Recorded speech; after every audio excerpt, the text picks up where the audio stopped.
1045.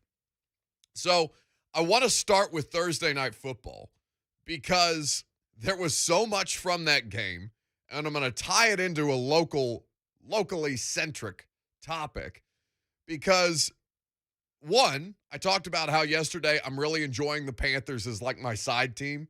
You know, you got a main chick and a side chick, but you shouldn't. The main chick for most of you is the Titans. The side chick for some of you, it could be Tom Brady. It could be John Gruden and the Las Vegas Raiders. And it may very well be the Carolina Panthers for me. I've very much enjoyed watching them to this 3-0 start. And I thought it was interesting the way that they won that game, a game that the Titans would have liked for them to win, given that they were playing the AFC South rival Houston Texans. Now the Texans go down to 1-2. You have the opportunity to put the Colts in an 0-3 hole. You're feeling pretty good about where you are and how you stack up against the rest of the AFC South, if you didn't already. But outside of the Panthers and their 3-0 start and that game on Thursday Night Football, I think the story of the game was the second quarter, right? When Christian McCaffrey is getting ready to, takes the handoff. And in fact, we have the call from Fox or I guess NFL Network, depending on where you watched the game last night, of the play in the second quarter when Christian McCaffrey came up lame. News coming from Carolina's Blue Tent, not good, and you'll see it right here. Christian McCaffrey, guys, is out of this game with a hamstring injury. Just awful news considering we heard from Joe Brady. So that's Aaron Andrews on the sideline last night on the NFL Network /Fox broadcast with the Fox broadcast crew. Christian McCaffrey in the second quarter, something happens to his hamstring. You can tell immediately with the way that he kind of pulls up mid gallop, basically. He goes into the blue tent, and he's probably in there for 20 minutes. Like, it was a while that he was sitting out there, and it wasn't even that they took that full 20 minutes to rule him out. No, it was fairly immediate. So it seems like Christian McCaffrey is going to miss some kind of substantial time for Carolina, and this has been the story of Christian McCaffrey, right? This is why so many people, including myself, at that position fear a second contract. And then immediately I thought about Derrick Henry, because Derrick Henry, as one of these second contract running backs, the best thing about him is his durability. I tweeted that out, and people lost their minds. Lost their minds, telling me to shut the hell up, that I'm going to jinx Derrick Henry from becoming injured just because I've mentioned how durable he's been and how not durable or not long-lasting these second contract running backs like Zeke or Kamara to a degree, Christian McCaffrey on the extremes. Like, most of these dudes don't live up to their second contract. And then there's Derrick, which is one of the best things about Derrick Henry is the fact that he's available. It allows him to rush for 2,000 yards because he'll play in all 16 games, now 17. We'll see how they manage him and how they can keep him healthy. But the most wondrous thing about the Derrick Henry experience is that playing football affects these other guys. It does not seem to have a tangential effect, a substantive effect on the Titans running back. It's what makes him a cyborg. Because even I'm sitting there in the press conference room after Seattle, right? And the Titans have a great comeback. They win in overtime. We've talked about it all week long. And so we await the selected players that they're going to bring to the podium to speak with us after the game, because we don't have locker room access anymore with the COVID protocols. That's fine. So we're awaiting the players that they're bringing to the podium. Now, they come out with Mike Vrabel first. Then we go to Kevin Byard. Then Randy Bullock comes into the room, and we are all confused as to who this individual is because it's the first time we're seeing his face. And then Ryan Tannehill comes to the podium. Now, Ryan Tannehill did not get sacked in week 2 the way that he did in week 1, right? There were 3 sacks, which is reasonable as opposed to 6, and Chandler Jones having 5 of them against the Cardinals. But after 3 sacks and a forced fumble, a strip sack, where and a play where he just gets cleaned off his feet by Bobby Wagner because nobody picks him up on a blitz, Ryan Tannehill kind of lets out this groan as he gets up off the wall to come to the podium. Understandably so. It's a ridiculously violent sport.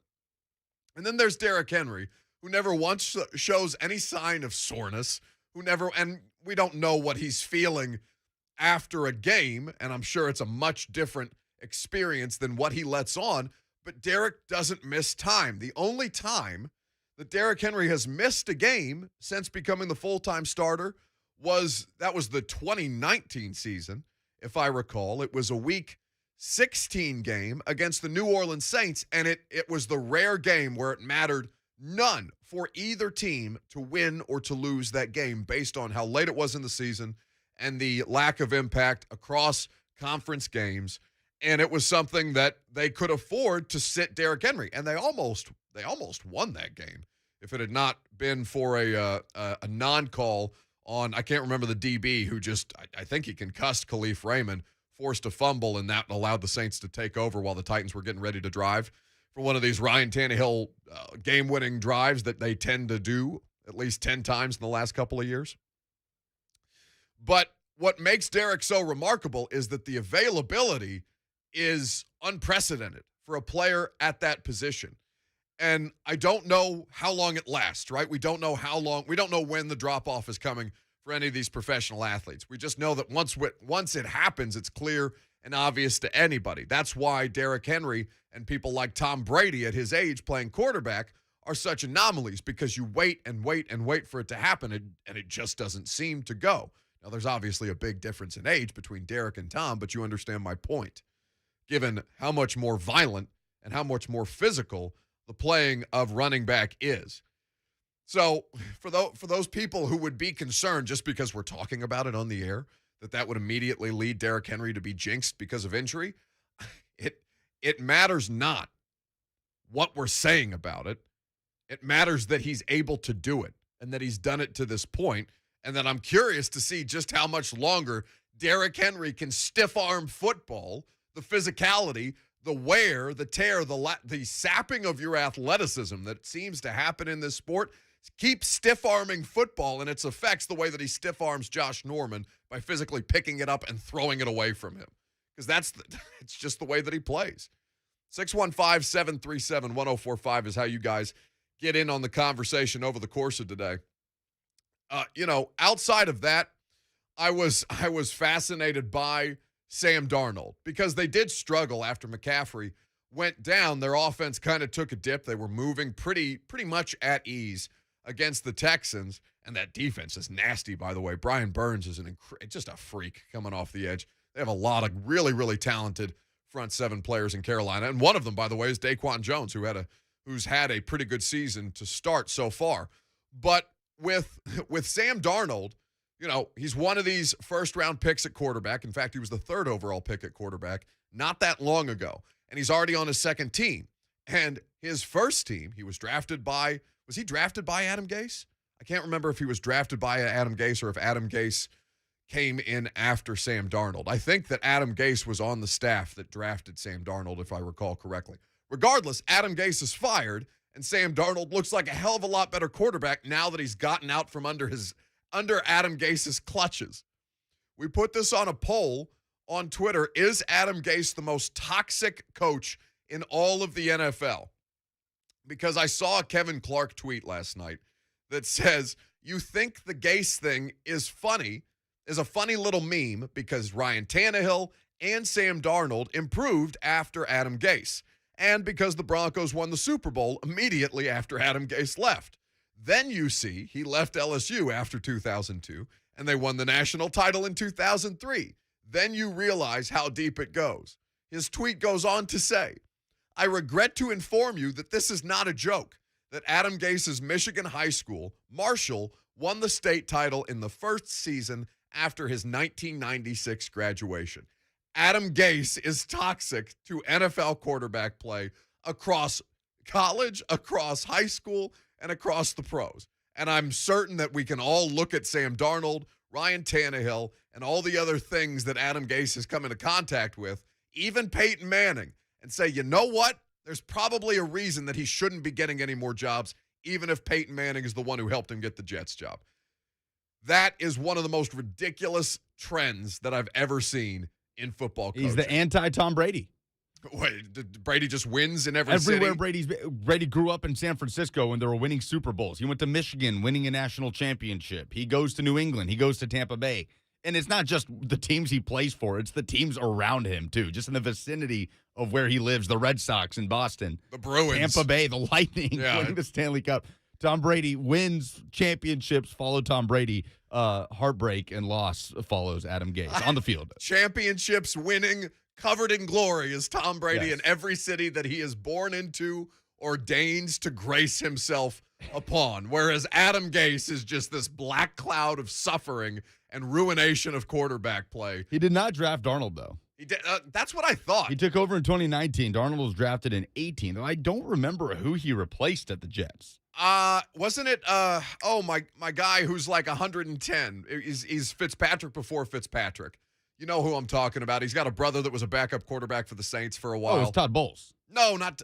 You're talking about head coach. I was saying who was the head coach of the Jets. It was Todd Bowles that drafted Darnold. Yeah, and Todd Bowles seems wildly more competent at what it is that he is supposed to do as opposed to Adam Gase. In fact, Todd Bowles seemed to be keeping what was a disaster with the Jets afloat a lot longer than it deserved, and then Adam Gase just comes in and urinates all over everything.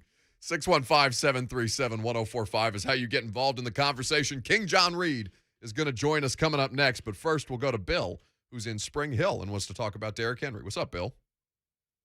How y'all doing today? We're great, buddy.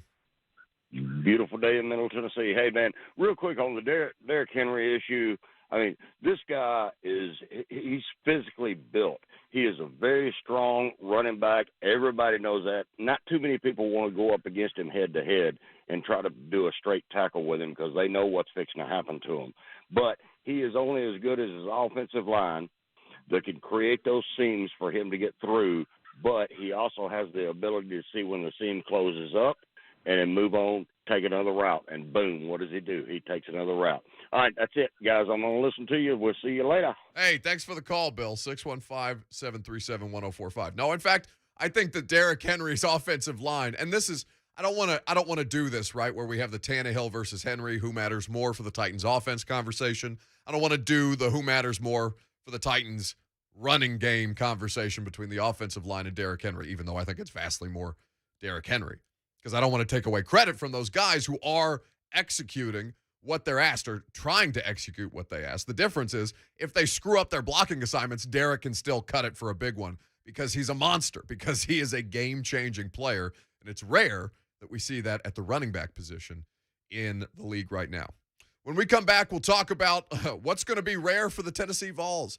A competitive game in Florida would be a rarity. It would be a pleasant surprise. It's not being predicted by anywhere that you look at gambling lines or point spreads or things of this nature. They are an 18.5-point dog in the Swamp right now, last I looked at DraftKings Sportsbook. Now, that line has moved up a little bit, and I'm not sure why, just because it's not really clear who's going to start at quarterback, although you'll hear from Josh Heupel as well and kind of see how they've handled that position throughout the course of the week. We'll talk about it with Jon Reed of Fox Sports Knoxville coming up next. I'm Buck Reising. This is 104.5 The Zone.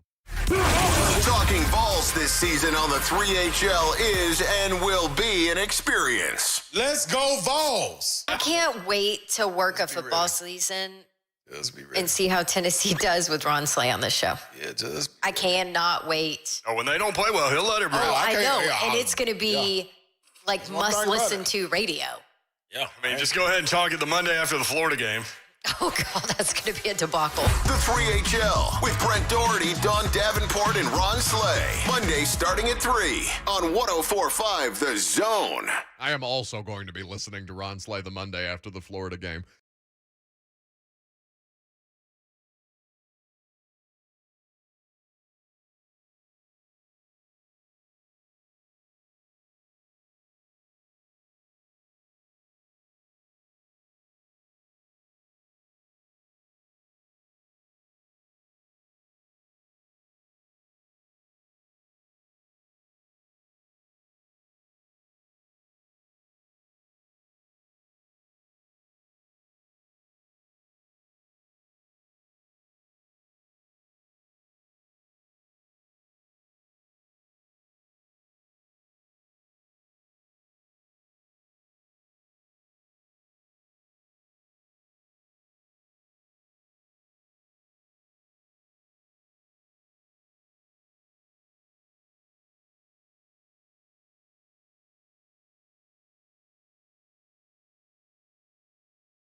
into the Swamp tomorrow. So wait, just for the record, you think the doom and gloom hasn't already started? I think that it's a little lighter than it might otherwise be when next we speak. I mean, there's not much more in my life, Buck, that brings me dread than Florida week. So, no, next week when we talk and this is all over and we're looking ahead to Missouri, I'll be in a much more optimistic, much happier mood. No, Florida week brings out the worst in a lot of us, including myself. I respect that. Now, tell me, Reed, do you gamble on Vols games just in principle, not necessarily the Florida game? Yeah, I do. Okay. I don't always take Tennessee, but I don't stay away from them. No, I understand. I just didn't know if that exacerbated what pain you're being caused by this particular franchise. No, I mean, sometimes it does, but sometimes it makes me feel alive. Like the actual pain when your team loses and lose money. That's really the best part about gambling, when you don't want to get out of bed or you have to go take an hour and a half shower to wash it off. That's when I know I'm living. Like that drive home from Nashville after the Cardinals game, was devastating and soul-crushing, but also reminded me that I was alive.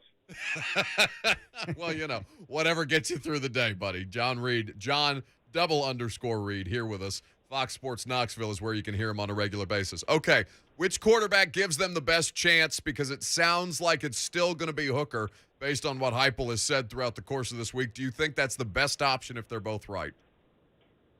Are we talking about best option to win or best option to not get embarrassed? Best option for you to cover 18.5 points.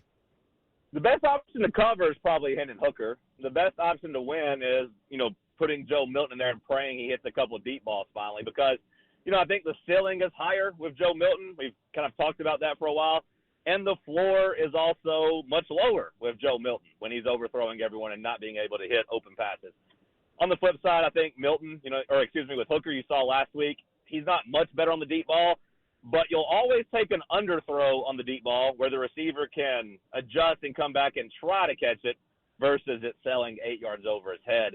I just think Milton has much more, bigger play potential, and Tennessee probably has to hit some big plays to have a chance of beating Florida this weekend. Is there a chance? I mean, if we're speaking truth to power, do you honestly believe there's a chance that they can give Florida a game, much less beat them?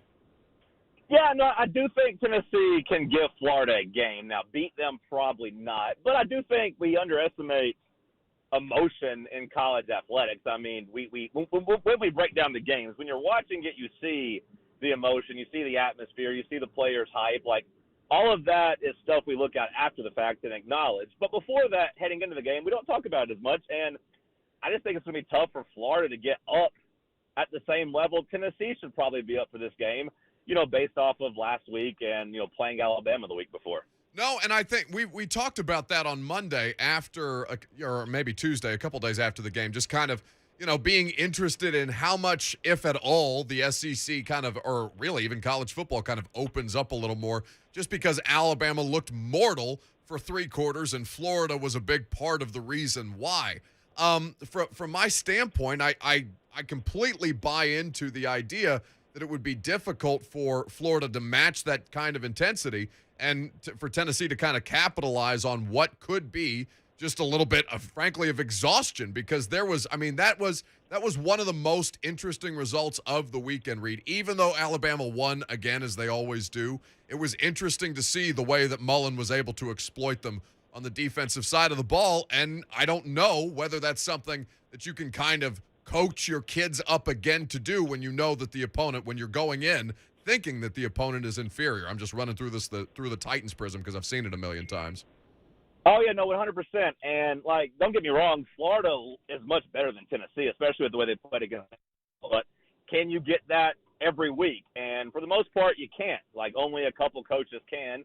Nick Saban even has some sleepwalking. So, that's Tennessee's best shot for not only the players to be a little lethargic, but also the fans inside of the Swamp. You saw Dan Mullen talking about how, he would get on the mic and sing or dance if he had to get people in the stands. So, there's probably not a lot of excitement in Gainesville because, let's face it, they have dominated Tennessee for a long time. And, they were telling me in 2015 that they felt bad for us as we were leaving the Swamp after Butch Jones forgot how to go for 2, went up 12 points in the fourth quarter. And they were like, hey, we feel bad for you guys. We wish you would be back on top. We wish it would be fun again. So that was 6 years ago. We've only gotten much, much worse in those last 6 years. So I can't imagine that Florida fans really give much of a damn about this game. Just objectively, and maybe you can't do this objectively, but what do you think of Dan Mullen? Because he drives me insane, and I have no rooting interest in any of this. I resent that comment, Buck. I'm a professional. I can be objective. I wanted Tennessee to hire Dan Mullen in 2017. All of the 2016/17 offseason, I was telling everyone that would listen that Tennessee should go try to hire Dan Mullen from Mississippi State. To the point, really, at SEC Media Days, I haven't talked about this. John Adams, a longtime columnist in Knoxville, overheard me talking about it and then went back and wrote a column like the week later and said he had never thought of that before. He had told me that. He stole my idea.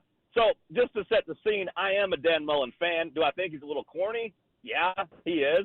But I think he's a hell of a football coach. No, he's really good. I'm totally with that. Hey, do we need to smoke this John Adams individual out? I'm so down to do that. We will publicly shame him on these airwaves. It was 4 or 5 years ago, but I'll never forget it. I got another guy I need to pick a bone with, too, if you got a platform, because I don't know if you saw, Buck, I used to do those farm videos, rant and go out in the country and on the farm and do those hype videos. No, that's where I first fell in love with you. Right. So I was in a restaurant one time, and local congressman Tim Burchett came up to me and was like, hey, those are brilliant. You're doing a good job building a following. And guess what happened next election cycle? Next thing you saw, he's walking out in his Carhartt in front of animals. Now he's the all-subs good old boy in a Carhartt. Completely ripped off that, too. He rode it all the way to Washington, D.C. All the way to Washington. Hey, you screwed up, Reed, because he's got the line. He's got the line at the end that does it all every time. Thank you for sending me here. You blew it. Good line. That could have been your line. Unbelievable. All right, we're fighting with congressmen. We're fighting with Knoxville columnists, all on behalf of King Jon Reed of Fox Sports Knoxville, who joins us each Friday on 104.5 The Zone. Go ahead, Lucas. Dan Mullen really is that coach that you just truly don't understand how he's able to get into a recruit's home and convince them to come play for him, but then you see what happens on the field, and it's impressive. Yeah, no, I mean, I do think he struggles with that, so it's not even like he's recruiting at a high level. I think he is propped up by being at Florida. So, when you're in the state of Florida, and let's face it, when your in-state competition is as bad as Miami and Florida State have been for so long, you're still able to get, most of the best players in Florida. You go up to Georgia, get what you need, and I think that's really helped keep Dan Mullen at least with top 10, top 15 recruiting classes, and he's just really, really good at X's and O's, man. He is one of the best offensive minds in the country. Who worries you more, Anthony Richardson or Emory Jones? Well, here's what's going to happen, Lucas. I know Emory what's Jones is going to come out. I just want you to tell us. He's going to crash back down to earth. He looked good against Alabama. He is not going to look good on Saturday. I think Tennessee might even be up to an early lead. Tennessee might get out to a 10-7 lead, a 10-3 lead. Seen that before. The fans are going to be booing Emory Jones, and then they're finally going to put Anthony Richardson in, and he is going to have his coming out party, and he's going to run all over the place and beat Tennessee. Who am I more worried about? I'm much, much more worried about Anthony Richardson. I already know what's going to happen with Emory Jones. He's not going to look very good. The quarterbacks obviously make that running attack so dangerous, and you saw what kind of hell it gave Alabama on Saturday last week. What do you expect their approach to be? How do you think do you think Tim Banks has the horses to even try and contain this thing up front? I mean, I guess you just have to stop the run, right? I mean, that's all Florida was doing was just short passes across the middle and running. So, if you're Tennessee, you just have to try to load the box and try to stop that. And if Emory Jones can beat you down the field, let that happen. I don't know if you saw, but coming out of the Tennessee Tech game, Tennessee, number 1 ranked secondary, lockdown, no fly zone. We got the horses. Just play man coverage. Load the box. Hey, two touchdowns to 5 interceptions through 3 games for Emory Jones. Yeah, that's fine. But I think we have. I think if you're Tennessee, we know, Lucas, that he is not a good passer. The stats can say whatever they want, but if you're Tennessee, the only chance you have is stopping the run game because they're running down Alabama's throat. And I get that Alabama has gone a different route and they play more offense than defense these days, but they're still got better athletes on their field on defense than Tennessee does. Reed, you've known Lucas and you've worked with Lucas longer than I have, which may come as a surprise to the Nashville audience.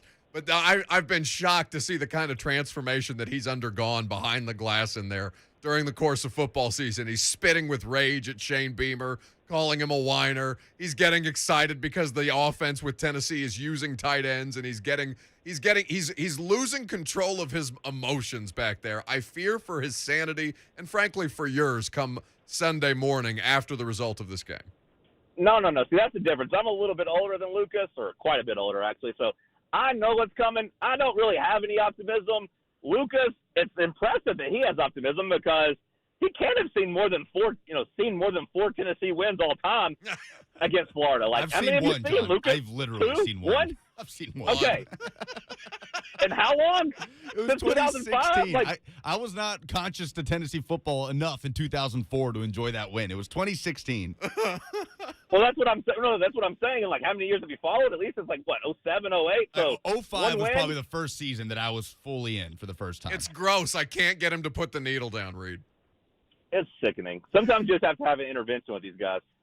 Hey, I'm going to wake up Sunday. I'm going to be a professional. I'm going to come in for my Titans radio scoreboard, put on a face. I'll be fine. And until I see him Monday, and then he's my problem to deal with. Jon Reed. You can check out the Reed's Ranch podcast. You can follow him, John_Reed, on social media. His radio show in Knoxville, Talk Sports, begins directly after his visit here. Buddy, I appreciate the time, and I will keep you in my thoughts and in my prayers over the course of this weekend. Godspeed. You're not hearing me, Buck. You don't have to pray for me. I'm okay. I'm going to be fine. Pray for Lucas. Pray for Lucas. No, because I hear the desperation in your voice. I hear you trying to convince yourself as much as you're trying to convince me. Reed, I identify this behavior. You are as much an addict as he is. No, what you're hearing me is me freaking out because I'm trying to drive to a remote in Pigeon Forge, and somehow my GPS took me into a trailer park, and I got 15 minutes to get there, and I don't know where the hell I'm going. That's what you hear. All right, get off the phone. About Tennessee. Get off the phone and go to your radio show. I'll talk to you later. I got to go. Love you, boys. What is he doing in Pigeon Forge? That's why he was cutting out. You could tell he was cutting out. Driving through the boonies, the mountains. Oh my God! Wait, they're doing a remote at the Ripley's Believe It or Not Museum in Gatlinburg or whatever. They might be. God Almighty, that's hilarious. Jon Reed is among my favorite human beings. I love that he comes on the show every Friday to talk about the Vols. I don't believe him that he's not going to be emotionally affected by what is potentially another loss to Florida, no matter how it looks. But here's my question, right? Because I don't want to do doom and gloom radio with Tennessee just because it's Florida and just because they're big favorites at home. I don't think that's the best way to analyze this game. Not because I'm trying to, coddle Vols fans, but because I think you need to look for legitimate growth now that SEC play is finally upon you. And you can look and learn things about the quarterback situation against a legitimate opponent. Not that Pitt wasn't. I think that Pitt's better than you, but Pitt keeps losing and their defense looks awful. So I'm now starting to question how much better Pitt actually was. And again, there were missed opportunities against an opponent that's probably on an even playing field than you are.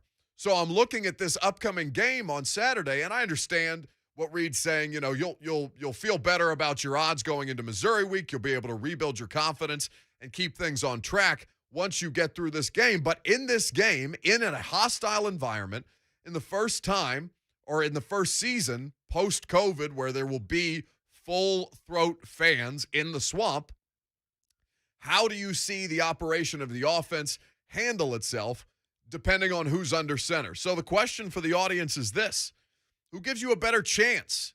Not just a chance to be competitive, but who gives you a better chance in this game tomorrow at Florida? Is it Hendon Hooker or is it Joe Milton? I'm legitimately curious because I think it's a much closer choice than people would have probably thought it was a couple of weeks ago after we saw Hendon Hooker against Tennessee Tech. 615-737-1045 is how you get involved. Who gives you the best shot at Florida this weekend? Hendon Hooker or Joe Milton? We'll talk about it coming up next. You'll hear from Josh Heupel in the way that he's kind of taken or at least informed the media of their process with the quarterbacks throughout the course of the last couple of days. We'll do that on the other side. I'm Buck Reising. This is 104.5 The Zone. Mike Keith and Coach Mack bring every Titans game to your smartphone. Hear every game. There's your answer. By downloading the 104.5 The Zone app.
What?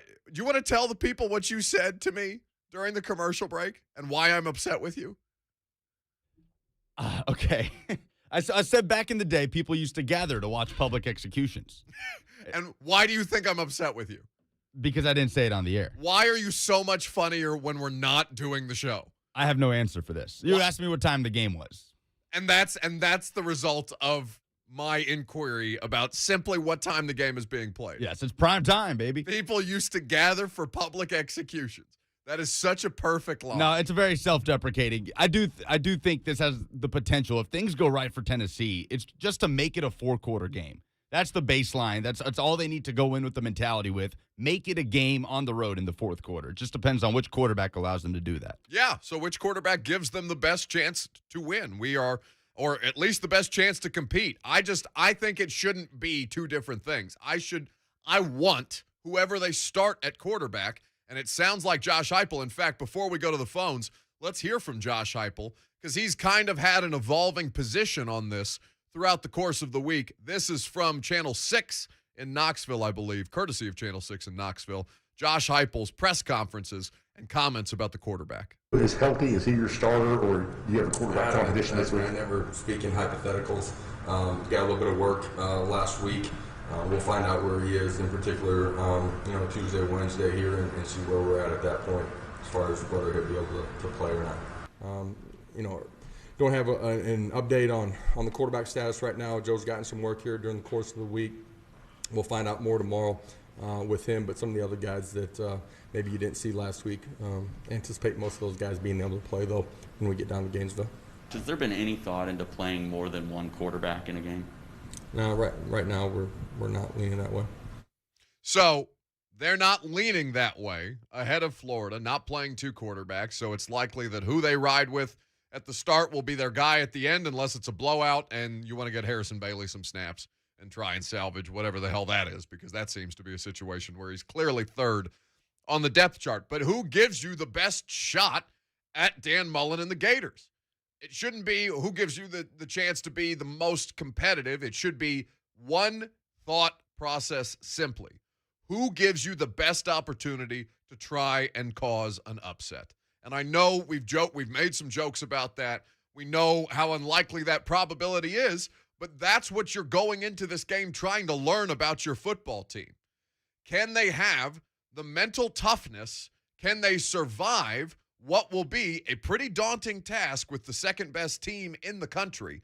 Can you handle yourselves in this moment and find ways to operate, to execute, and to push a team that's clearly better than you at this point? Who gives you the opportunity to do that between Hendon Hooker and Joe Milton? 615-737-1045. Let's go to Greg, who's in Coopertown. He wants to weigh in on the quarterback situation. What's up, Greg? Can you hear me? Sure can, buddy.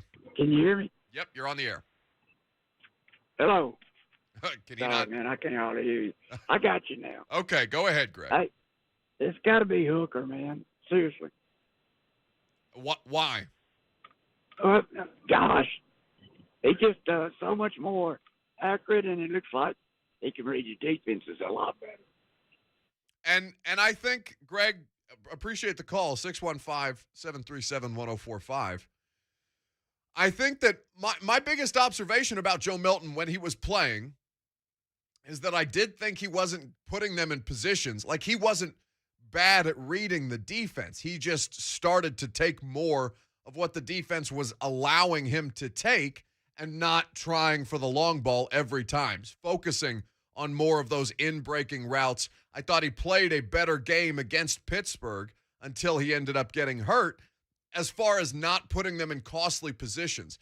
You know, with Hooker, he seems to have the ability to kind of recognize his running lanes more and to see what the defense is going to give him as far as that's concerned when they're playing in zone and those rushing lanes open up because he's sitting back and he's trying to maneuver the defense, the secondary specifically, with his eyes and with their progressions. But I would say to you that I think I don't know if there's that big of a difference. Am I off base on that? Like, I don't think just watching these two so far, and again, the one game of Hooker is Tennessee Tech. So I have to grade it on that scale, but you can only play the opponent that's in front of you. So I would say that the recognition of defenses is not necessarily where I see Milton struggle. Yeah, I agree with that. And Hooker's attempted twice as many passes at this point as Joe Milton has. Yeah. Because he got that full game and played a whole half against Pittsburgh. But I agree with you. I didn't think Hooker did anything to separate himself. You can make a pros cons list, right? Like Hooker, maybe a better runner, a little more fluid, doesn't take care of the ball as well as you would like. Milton, you couldn't really pin that against him, though it's a smaller sample size. So I don't think there's a lot of separation. I think that's people projecting what they want Hendon Hooker to be. 615-737-1045. Let's go to Steve, who's in Nashville and wants to weigh in. What's up, Steve?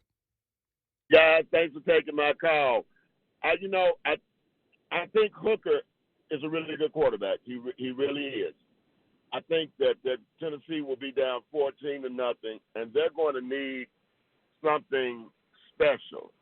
And they're going to have to take a risk and go with it, because when you have an arm like that can put that thing all over the lot and have the thrill of a big play, if he ends up making one or two of those throws, it can really make the game interesting. I like both quarterbacks, but I think they're going to need something special. I think Milton is going to be the one to offer that this weekend, even though Hooker is a good quarterback. But I think they're going to be down. And I think Richardson is probably playing for Florida this week too. So that's going to really make them have to push the envelope a little bit on offense. Thanks for the call, Steve. 615-737-1045. So I don't know that Hendon Hooker's a great quarterback the way that Steve's kind of made. I don't think either of these guys are great. And Hooker is who he is. He's a grad transfer. It's his last year of college football. This is what he's looking at in his final form, right? This is who Hendon Hooker is. This is not a developmental situation. You can increase your comfort level with what the coaching staff is asking you to do, and with what, just your general ease of operation as you play more reps in this offense. But I don't consider him to be a great quarterback or like an overwhelmingly good quarterback. I think that he's functional. I think that's kind of the way that I'm looking at Hendon Hooker. Can he be functional enough, though, to provide you the best opportunities to keep in this game and to keep, frankly, to keep Florida off the field? If you can utilize what Josh Heupel's offense is predicated on, the rushing attack, if you can use that to just basically play ball control, I do think that it allows you the opportunity to limit their opportunities, but you have to be able to capitalize on your own, right? That's why I fear Joe Milton. Because if that's going to be the game plan, and normally I'm not interested in a conservative football game, all right? I like points, I like touchdowns, I like big passing plays through the air, but I like the quarterback to hit the big passing plays through the air. And that's not the style of this offense, though. Ball control, time of possession. No, you're going hurry up. You're going there's a lot of quick 3-and-outs in there, but you're trying to keep your opponent on your toes. So it would divert from what Josh Heupel is wanting to do. I would just say, from my standpoint, I think that there has to be a reasonable expectation of who your opponent is and what gives you the best chance to win.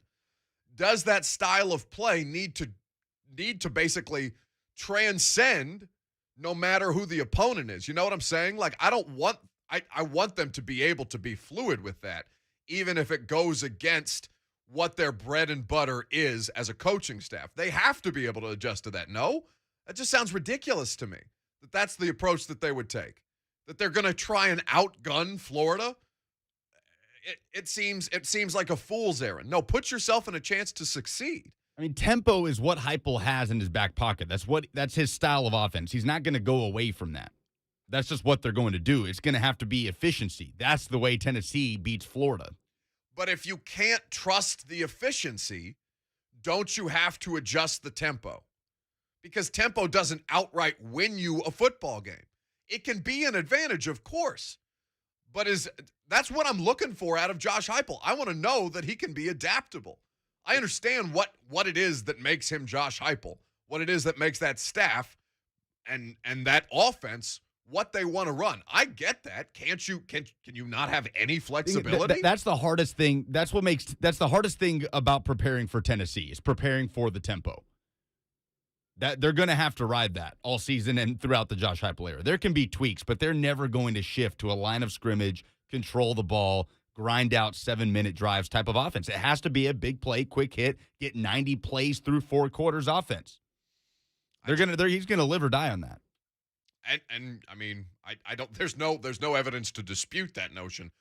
Maybe this is just wishful thinking on my part. 615-737-1045. Let's go to David in the borough who wants to chime in. What's up, David?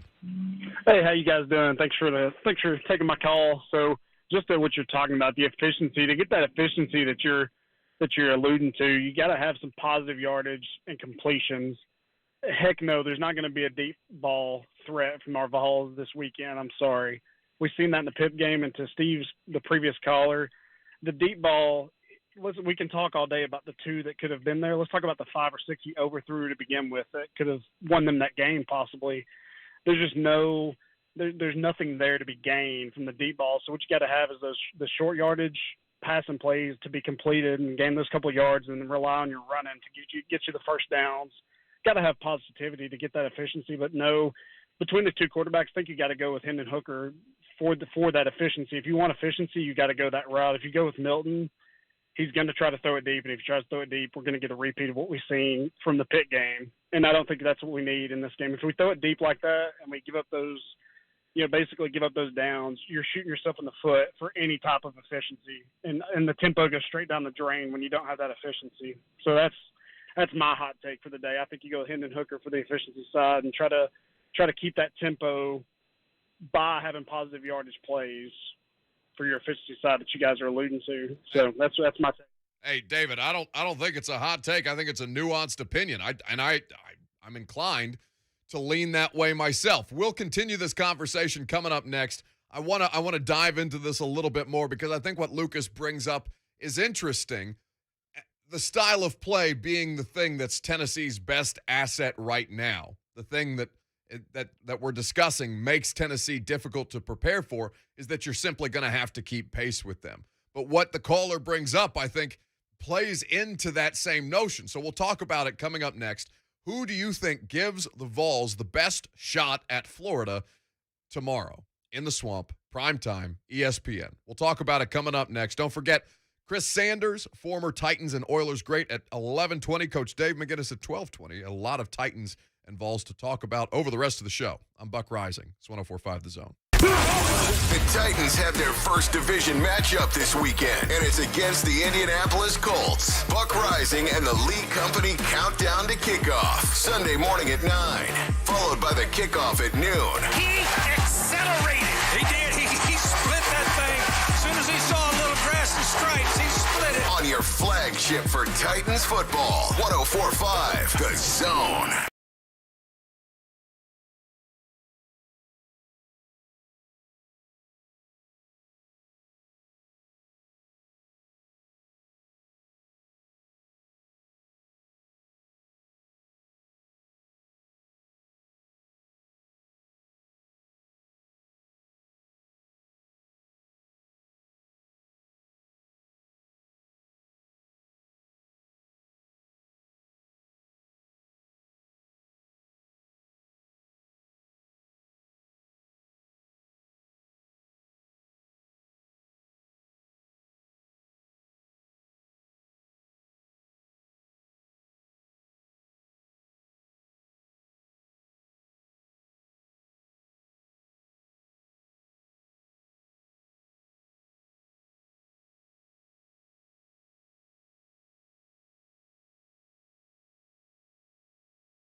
expected outcome given the way that game had kind of taken shape until the final minute.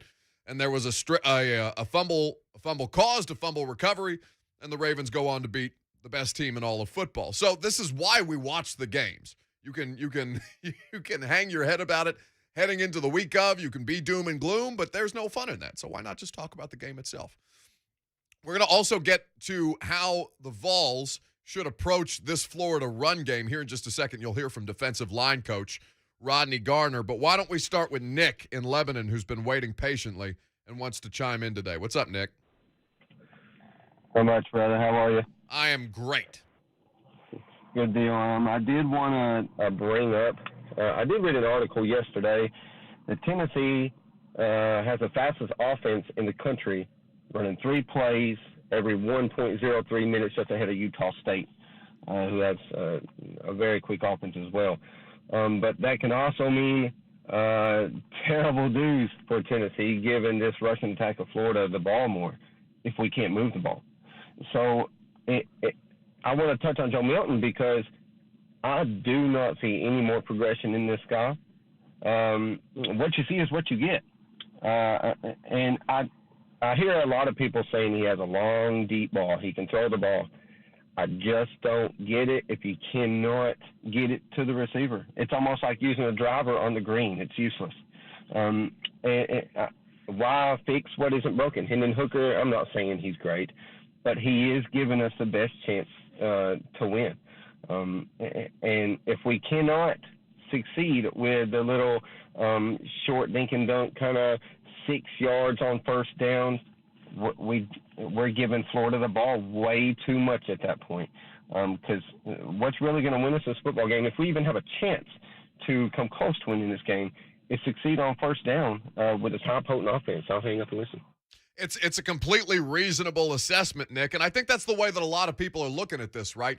It's why you favor Hendon Hooker, because of the efficiency that he gives you the better chance at, right? It's all about winning within the margins, and that is where Hooker is going to give you the advantage, because it's not going to be 60, 70-yard bombs down the field just for the sake of trying to break open the defense. If you don't hit but one of them throughout the course of the game, it's not that useful of a tool. It's a great weapon. It's a great asset to have when you need to back a defense off, or at least make them fear the deep pass and prepare for the deep pass.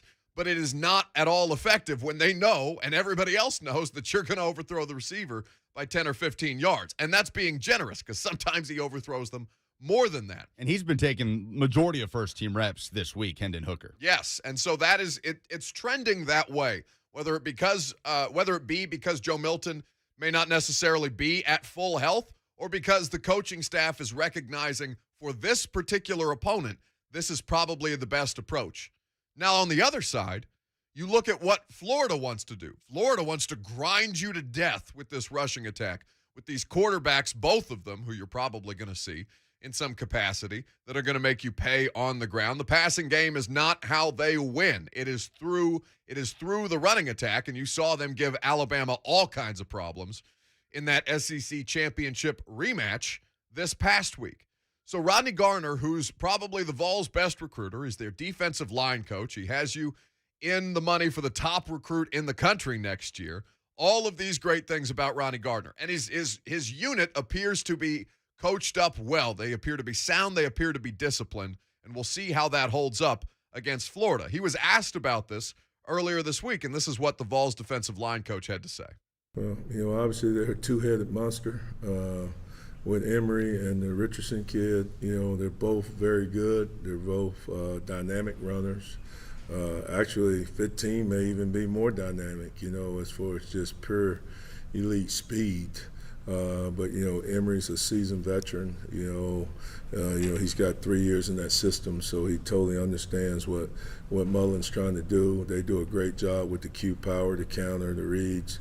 They don't put them in situations for them to beat them. You know what I'm saying? They give them situations that are conducive to them being successful, be it the RPOs off the run, then you throw in the quarterback run, which now they've got an extra guy that we can't account for with hats. So, it makes us have to make sure that we're being really dialed in detail to doing all the little things correctly.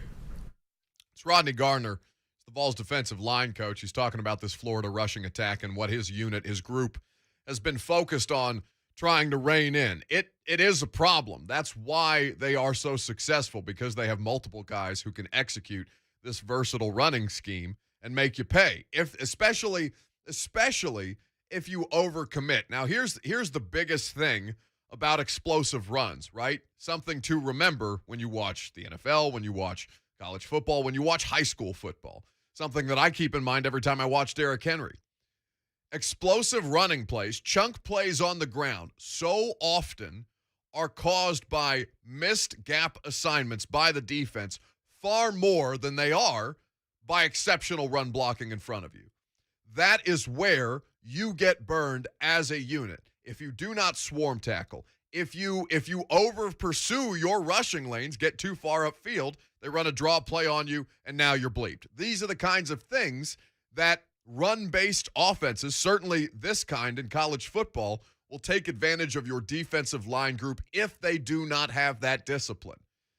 And that's something that Dan Mullen is absolutely going to try to exploit against Tennessee. And Tim Banks, who, Tim Banks' group, for all the unknowns about him coming out as an assistant coach at Penn State, I think there are some flaws, right? And we've talked about the linebacking, lack of depth and talent, and what this kind of year, what your expectations should be this year on this side, on that side of the ball, on the defensive side of the ball. But so far, I've been, not outright disappointed, I guess is the way that I should look at it. I don't know what to make of them. I just know it's better than I expected it to look. They've come out ready to play every week. It actually has been an encouraging part of this first year of Josh against Heupel. Pitt, it was defense and special teams. Mike Eckler, Chili's hot, baby. Out there blocking field goals and whatnot. It's exciting stuff, and it helps you win in the margins, especially in a game like this that you can't afford to waste like they did against Pitt in week 2. 615-737-1045. Let's go to Seth in Lafayette, who wants to talk about the Vols. What's up? What's up, Seth? What's up, man? How are you? I'm great, buddy. I was just calling in to let you talk about the quarterback dilemma. Joe Milton is the answer, man. He's got to be, because, Heupel's turned out so many quarterbacks into grade A studs, over the past, however long he's been coaching. And, he's got to be the guy, because, if we're going to have trust in our coach, we got to trust him too. Backup is all right, but, the only thing he did against Tech was, it's Tech. We were supposed to beat them. We were supposed to beat them bad. That's just how it goes. But Milton's still got a lot to prove, man, and if he shows that he can throw the deep ball, I'm not asking for a lot, but just, 2 or 3 passes, 2 or 3 over 40-yard passes, and I think we're in this thing. Hey, I appreciate the call, Seth. 615-737-1045. Don't forget, former Titans and Oilers great Chris Sanders is going to join us coming up next, because it is homecoming week at Nissan Stadium. But in the meantime, let me say this about Josh Heupel and his quarterback situation, all right? It's not like these guys are young, early in their careers, and they're being molded at this point. Both Hendon Hooker and Joe Milton, I don't know whether fully formed is the correct word, but I think this is as evolved as either of them are going to get at this point in their career. That was my fear about Joe Milton prior to the season beginning. We talked about it entirely too much, and it's not me sitting here saying, I was right and you were wrong. No, that's not what I'm trying to do. I'm just looking at the body of work. I'm looking at how many years both of these guys have been around and saying, okay, outside of comfort level, which does matter, how much can they actually substantively improve something like touch on the ball, on accuracy, which may be the most difficult thing to coach. That's why I fear Joe Milton. You can be just drooling over the upside and the potential that he has, and you can trust Josh Heupel to make good decisions, to try and get the best version of these guys that we have seen to this point. That's what he's been tasked with doing. The question is that already something that we're seeing? Is this the best that Josh Heupel can do with these two particular individuals so far along in their college football careers? let's squeeze in Scott in Bethpage quickly. Now, listen, Scott, I want you to remain calm. We're talking about quarterbacks. I know that's probably what you're going to want to talk about, but just know that this would have been 2 days in a row that you've broken your promise about not talking about quarterbacks. First of all, I didn't talk about quarterbacks yesterday. That's not true. No, I don't think you did. You're doing everything. I commend you for doing everything you can. First of all, real quick, I want to apologize for making the racking process less than what it truly is. I don't think you know what racking means to me to have that done, when I call. So it means a lot, and I guess I get a little overzealous. I'm not this. I don't want to tell you to rack me anymore. You rack me at your leisure, Buck. It's all you. But anyway, listen, this game's going to be won. First of all, number one, it's going to be won on the defensive line. And the coach, you couldn't have had a better coach on or not had him on, but you couldn't have put more audio on that was more on point for what I wanted to say. It's going to be one up front on the defensive line if we are able to stay with them and win the game. Now, the reason why I say that is because if nobody's talked about it, the last 3 games they've played, I've not seen one defensive lineman breathing hard. And, buddy, let me tell you something. When they're running on that field and off that field, they are trucking it and getting it on that field. That's not a normal thing for our program, especially the last 5 or 6, 7 years. Second of all, our offensive line, we have a good, capable offensive line, and I think our running backs are strong and tough, and they're fast enough. I think we have a good body of work with the running game and a good body of work with our defensive line staying healthy and staying fresh, that we can compete with them, because they're used to playing in this or practicing in this high octane offense, and I think that has been a huge benefit for them. If you want to touch on that, you can, but I'm not going to ask you to rack me. And I appreciate you guys. He's came in here with his tail between his legs because he racked himself yesterday. I think that's okay. I mean, certain circumstances. We don't want to make it a precedent where everybody's racking themselves. And Lucas, I would trust to be more judicious, given that he is the person with controls of the button, not really me. I'm just the one who screams it at him. But your point about the defensive line, this is why I feel better about that group probably than any other at this point, because they do use a rotation. They do keep them fresh so that they aren't being – this is what you try to do in college football more than anything. Depth matters, because when Alabama comes at you with wave after wave after wave of 5-star recruits, and you're keeping the game close up until that point where their depth starts to wear down yours, that is how you gain competitive edge, certainly, especially with a group like that. So I think that's probably how the matchup gets decided, and you will be able to tell pretty early on whether Tennessee is able to hold their own. We'll talk to Chris Sanders, former Titans and Oilers great, coming up next at his homecoming week at Nissan Stadium this week. Titans and Colts. We'll talk to Chris. We'll talk about what it's been like to come back and be reunited with a lot of his old teammates and a lot of Titans and Oilers greats, and we'll talk about what he thinks about this game on Sunday. I'm Buck Reising. It's 104.5 The Zone. Tomorrow morning, it's an SEC doubleheader. First up, LSU and Mississippi State. And then the Vols are in the swamp against the Florida Gators. Coverage starts tomorrow morning at 11 on your home for the Vols and SEC football. 104.5 The Zone.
discussing the idea of who should wear, who belongs in the Houston Oilers throwback jerseys when the time comes for such jerseys to be worn.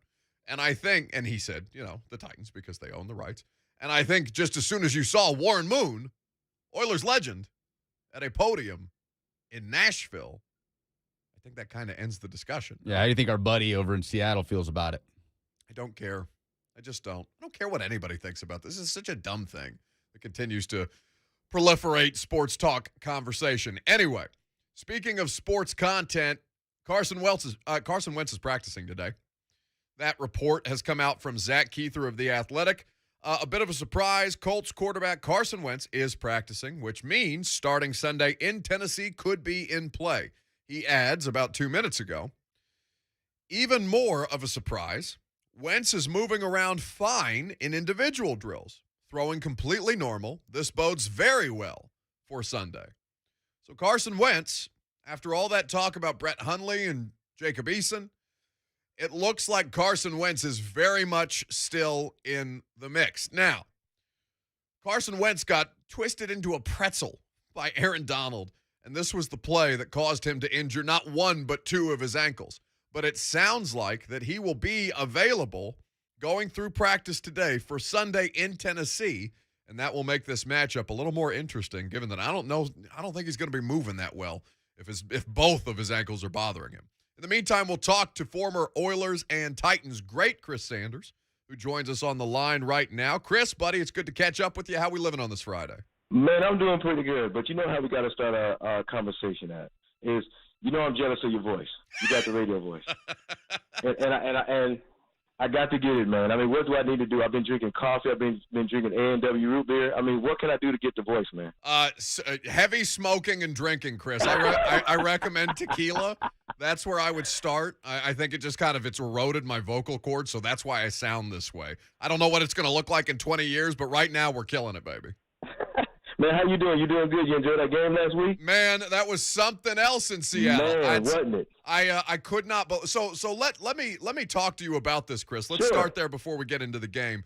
When you have a moment like A.J. Brown did in that game, how do you bounce back mentally as a player? Are you even concerned about it as a professional athlete? Is your confidence such that you can just carry yourself on and be like, all right, that was last week, this is this week, I'm going to go out and perform?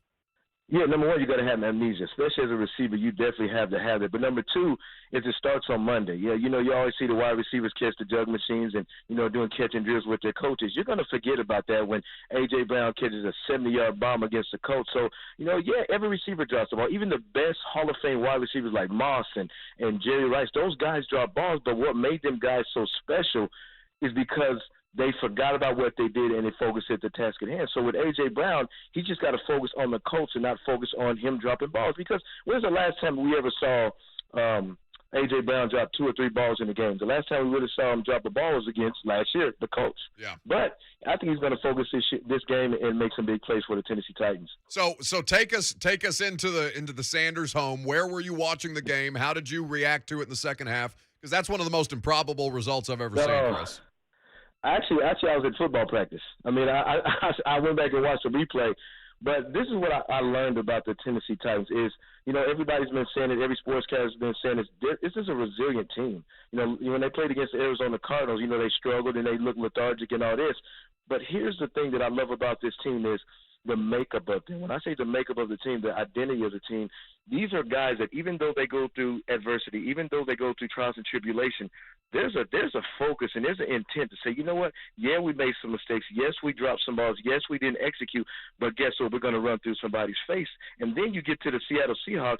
They faced adversity. They were down 24-9. It looked like it was over. But the one thing that they didn't do, nobody pointed fingers, nobody panicked. Why? Because they knew the identity of their team.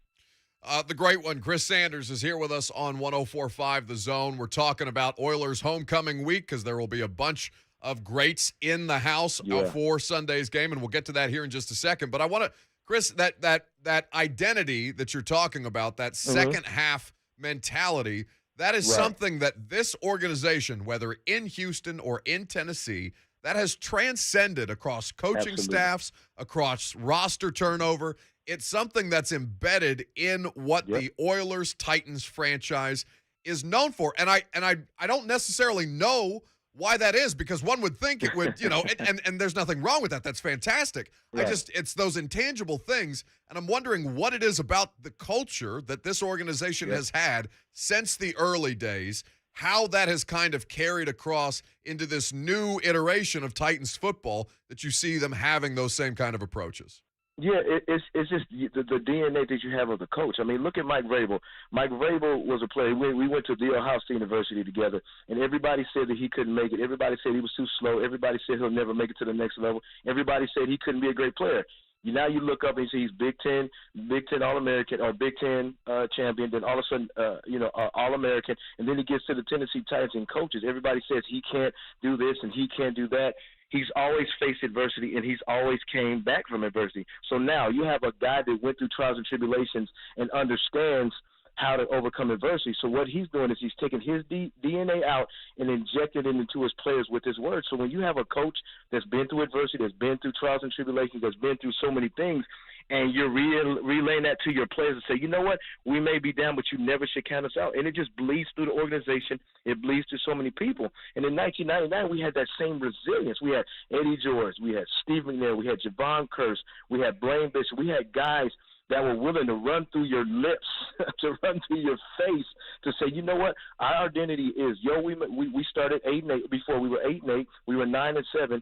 But we're going to figure out a way and claw and win, and that's why the culture of the Tennessee Titans /Oilers is so beautiful. Chris Sanders here with us on 104.5 The Zone. So I just watching Ohio State play defense now, not to take a shot at you, Chris, but they could use slow-mo. Did you say the Ohio State or the? No, the Ohio State. I think the Ohio State. They have to earn the back after the way that they've been playing defense lately. I think they would take slow Mike Vrabel back right now. Absolutely. So what does this weekend mean to you? I mean, we saw the list of people that are in attendance. We know the legend and the history of what it is that you guys as an organization started in Houston and brought to Tennessee in many, many decades before you started playing for this organization. Chris, what does this weekend mean to you to be around this team, your old teammates, this franchise, and the way that they've kind of welcomed you all back in? I mean, it means a lot because we're just a big family, and just knowing that, and even just kind of backtrack a little bit, just the names that are going to be in the Ring of Honor this week, like Bum Phillips and Floyd Reese, who I love dearly, and then Jeff Fisher. You get to be around those guys, just like the guy that I played with in 1999. I haven't seen him in years. I probably haven't seen, Joey Ken or Kevin Dyson in a while, but to see their face and to see their smiles and to see what they're doing now, to see their success in their lives is just so beautiful. And I think it was about 4 or 5 years ago, I had a chance to actually meet Warren Moon. And when I tell you to sit there and talk to him and get some wisdom from him, he's got a real soft voice, but you can see the edginess in his demeanor. But just to sit around and learn from him and learn the traditions and what he went through as a quarterback and how he came through adversity, it's just a really beautiful sight to see, because even though we played in different eras, but we're still a Tennessee Titans /Oilers family, and that's what it's all about, a big, gigantic family. I'm telling you, Chris, we had Warren Moon on, right? I think it was the Friday of the draft, and it was just, we were just like sitting there like children listening to Mr. Moon tell stories, you know what I'm saying? Like we were in utter awe. I wish I would have played with him. Yeah, right? I mean, what kind of numbers would you have had if you were playing with a quarterback like Warren Moon? I probably would have had like 6,000 yards a game. No, because they did the run and shoot. It's funny because when I got drafted in 1995, I think he just left a year or two before that, so I just missed him. Right. I mean, just watch how he throws the long ball. Watch how he takes command of the offense. I mean, it's a beautiful sight to see. So, even though I didn't get a chance to play with him, I still got a chance to be in front of greatness. So that's a blessing to see that. So let's talk about this game coming up on Sunday that you guys are going to be in the house for. I think that this is advantage Titans entirely, even as they're saying, Chris, I don't know if you've seen the latest reports, but it sounds like Carson Wentz is probably going to go. I don't know if that's a great idea for him, because that screams to me, if I'm a defensive player, blood in the water. But as a wide receiver, looking at a banged-up secondary in Indianapolis, understanding what kind of horses you have as the Titans skill position players, how do you attack them in the passing game coming up this week, given that they're going to be fully prepared for Derrick Henry? Oh, I mean, it's going to be tough. But the only thing that I'm concerned about, I understand everything you said is absolutely true, But you got to look at what the Colts are up against. I mean, they're 0-2. I mean, this is a division game. The quarterback situation looks bad. Everybody's saying they're a laughing stock of the NFL right now. But just last week, the Tennessee Titans were in that same position. Everybody was saying that they were going to lose to Seattle. Everybody said you can't go in and beat them. And, the last time they lost was in 2008 when Mike Hogan was the coach. All this stuff was against them. Here's a team that's figured out that all the odds against them to come in and win. So now you have the Indianapolis Colts. They're facing the exact same thing. How can you come in there and beat the Tennessee Titans? How can you come in here and your offense is struggling? How can you come in here with a secondary that's bruised and have to tackle Henry? So even though they have the odds against them, you better believe this is going to be a dog fight guarantee because, they need to win. And when you have a team that's backed up in the corner, you have a team that's facing adversity, Frank Wright is going to have that team ready. He doesn't care if you're playing safety or I'm playing corner. He's going to figure out a way to get us in there and get in there to make plays. No, it's going to be an interesting matchup to watch. Oh, my gosh, it's going to be good. For all of those reasons, because these are still, regardless of what the Colts situation is, I talked about this yesterday, Chris, they're still professional athletes at the end of the day. They still have the ability to get hot for a moment in time and cause problems for the opponent. This is what I think people overestimate or really underestimate, frankly, in the NFL. Yeah, I mean, absolutely. If you don't understand, they think, second-string quarterback's coming in. That's a second-string quarterback. That's a 1%er. When I say a 1%er, that means he's the 1% of people that make it in the NFL. Yeah. It's not that you're getting somebody off the Brentwood Blaze or, the NBA Big Red or the Franklin Cowboys. No, it's not that. This guy has made it to the elite status to play in the NFL. So, we can't get caught in, it's a second-string quarterback. Oh, he's a third-string cornerback. All that great stuff, that's fine and dandy. But that dude is there for a reason because he has the ability to play in the NFL. So we can't get caught up in that. We just got to focus on, the Tennessee Titans got to focus on when we get the coin toss, I'm taking the ball and I'm going to run through your face. And if we run through their face and run through their lips, then we're going to come out with a victory. But we can't go out there nonchalant and say we're the Tennessee Titans and screaming Henry and all that stuff. That's great, but you still got to play the game. You got to run the X and O's. He is Chris Sanders. He's one of the best. That's why we love talking to our buddy. I love talking to you, bro. I'm looking forward to seeing you guys being honored before the game, and we're going to have to catch up at some point when I get into the stadium, Chris. It's good to have you on. Oh man, it's my pleasure. You take care, my friend. Chris Sanders, former Titans and Oilers great, will be in the house along with 60 others to take in the Titans and the Colts as the Titans honor the Oilers legends across the decades at Nissan Stadium on Sunday. I'm excited. When we come back, I'm going to tell you what else I'm excited for on the football field as far as a specific matchup in this game. There is one player who I thought had an outstanding performance in Seattle on the defensive side of the ball. His opportunities this week are going to be fewer because of who he's going to be up against. But I think that he has the ability to cause problems for the Colts up front. We'll tell you about that player coming up next, and you'll hear from him on the other side. I'm Buck Reising. It's 104.5 The Zone. With an expanding SEC coming, Coach Josh Heupel is out to bring you a much-improved fall season. This is Coach Josh Heupel. Follow all of the action of Tennessee football all season here on your home of the Vols, 104.5 The Zone.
to me on Wednesday night.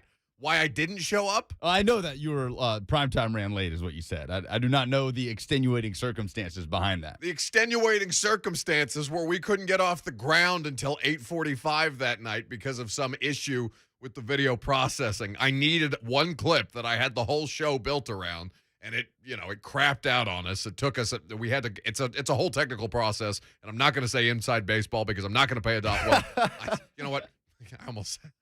I almost pulled a Lee Corso. I'll bleep it. Top 5 college game day moments of all time. So good. But no, it was phenomenal, man. I'm blown away every time by how good some of the local comedians here are. They really are. Everybody was good. They did not miss a beat. I think 5 or 6 comedians performed. They were phenomenal. So it's funny though that you bring this up, and I'm going to get to the Titans player who I think has the ability to wreck Sunday's game for the Indianapolis Colts, no matter who is starting at quarterback. And if you guys want to jump in with your nominees, 615-737-1045, who do you think has the most potential to wreck this game for the Titans against the Colts? But it's funny that you bring up, the idea that I didn't show, because I got a call right before we came back from break, like 2 segments ago, because I'm supposed to go to a winery on Saturday, because this is how I'm going to spend my day off, which is not really a day off because I'm still going to have to watch Vols Florida at 6:00. But fine, I'll go to the winery. Now this is not necessarily something that I'm inclined to do, but it is my friends, not Dara's friends, who are asking me to go, and I feel some level of obligation because I have friends who are Colts fans that I went to college with and went to high school with, and they're coming down for the game. They want to go to a winery on Saturday. Fine, I'll go. But I don't like doing couples outings, all right? It's just not something that interests me. I don't enjoy them. I don't enjoy small talk. Oftentimes, I don't know the person who I know's significant other, so it just becomes awkward conversation. And then eventually it devolves into, so how about them Titans on Sunday? And then I'm pissed. I hate it. Got any tickets? Yeah, hey, I already had somebody hit me up for tickets this week, but names will not be named. And it's not like I have tickets, by the way. Anytime somebody asks me for tickets, I'm like, you idiot. You know that they don't even want me there. I'm a media person. They don't want me in the building. I don't understand this misconception that the media just gets like 5 tickets to every game to hand out. Yes, every single reporter. Shower us in free goods, team that hates my existence, my very being. Thank you. But I get a call during the commercial break because I'm Lucas, I don't think this has happened to you outside of Wednesday, but I am a notorious flaker. Like I will commit to something and then I'll hope that I can find an excuse to get out of it. And if I can't find an excuse to get out of it, I won't show up sometimes because I'm a bad person. But I got a call basically bitching me out during the commercial break about the winery tomorrow because they are trying to get a jump on the fact that I'm going to flake out on this event at the winery. And I don't understand why. I can't be the only person who feels that way. Like couples outings, maybe some you enjoy. I don't know. Maybe this is just me being a grumpy, not really old, but old person about what it is that I like to do in my free time because so precious little of it exists that I don't want to do couples outings. But this is what I'm going to be doing on Saturday, and one of the couples is already calling to yell. Not even Dara. Dara's just like, all right, whatever. It's just another couple yelling at me, screaming at me to make sure that I show up tomorrow. So we'll see. Roll of the dice. 615-737-1045 is how you get in on the conversation. Let's go to Dwayne in Nashville who wants to chime in this morning. What's up, Dwayne? Hey, guys. I was just going to want to comment on Lucas's stand-up comedy experience. Man, yeah, I'm glad you guys think that I know that Buck wasn't able to be there, but I wanted to comment on kind of shout out one of my buddies who's doing Nashville local stand-up. Chance is his name, Chance. He was at Dirty Little Secret, and I've seen him a couple times, but he's one of the, I think he's an up-and-comer. Wait. Dwayne, they're doing stand-up sets at Dirty Little Secret? Oh, yeah. What? Absolutely. It's a nightclub. Yeah, man. Yeah, I know. And every once in a while they do a good stand-up act and Chance, and I don't know who Lucas has seen, but yeah, we have a great Nashville has a really good underground stand-up comedy scene. So yeah, just look Chance up on Dwayne, I think I saw Chance. Chance is he from Chattanooga? I'm not sure. I believe so. I used to work with his ex-girlfriend at a hotel here in Nashville. But he's a great dude. But also, like, I think he's a huge. He's gonna be a huge star. I think. Is it Chance Willie by any chance? Yep, that's it. Didn't mean to do that. No, he was phenomenal, Dwayne. I thought he really stuck out the other night, and we saw him, Buck, at the roast. He was really good at the roast. Is he the short guy? Dude, yeah. I think you know exactly what I'm talking about. He normally hosts things, and But man, I'm glad you guys got to see him. But yeah, he's a huge stand-up icon here in Nashville, and I really appreciate you guys kind of giving that, Lucas giving me the opportunity to take the call. And man, you guys should check him out. And his Instagram name is Egglord, EGTLORD. You guys have a good day. All right, I'm on it. He's really good. I caught some strays for him too in the front row. That's the only comedian I caught strays from was Chance. He's excellent. What did they focus in on? I'm not going to take any of his jokes, but I think I don't want to share it. I don't know. You're not supposed to have your phones out and stuff. Did you have your phone out? No. You wanted videos on the front row, and like they will call you out if you have your phone out at Zany's. So there were no videos, so you failed. No, I did not take any videos because I don't want to be the guy on the front row. I can't exactly discreetly video the comedian that's right basically in my lap. You're in the front row. You can't discreetly do anything. If you're not there, at least get roasted. So you failed the show because the purpose of that was to get content for the show of you just getting buried by a comedian because your dopey ass is sitting in the front row. It's also not safe for FCC airwaves in a lot of cases. Well, we have the ability to edit, which means Lucas has the ability to edit, but he doesn't want to do more work for Not himself. dumping myself. Not doing that. All right, very good. No, Chance was awesome. Everybody there was awesome. Well, I want to get local comedians involved more, and he better be good if he's just going to go with one name. What is he, Zion? Is he LeBron? It's just Chance. Chance Willie. It wasn't Chance Willie by chance. What are you doing? I didn't mean to do that. That's not I swear to God, I did not mean to do that. What a hack you are. 615-737-1045. All right, when we come back, I promise I'm going to tell you who the Titans defensive player is. It's going to wreck this game against the Colts. Coach Mack at 12:20 for insights and analysis on this upcoming game at Nissan Stadium on Sunday. I'm Buck Reising. It's 104.5 The Zone. Talking Vols this season on the 3HL is and will be an experience. Let's go Vols! I can't wait to work a football season and see how Tennessee does with Ron Slay on this show. Yeah, I cannot wait. Oh, when they don't play well, he'll let it rip. Oh, I know. And it's going to be like must-listen to radio. Yeah. I mean, just go ahead and talk it the Monday after the Florida game. Oh, God, that's going to be a debacle. The 3HL with Brent Doherty, Don Davenport, and Ron Slay. Tomorrow starting at 3 on 104.5 The Zone.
let's talk about what the Titans need to do, basically, to not just win this game, because it's not just about winning. You need to look, and I'm not looking for style points, I guess.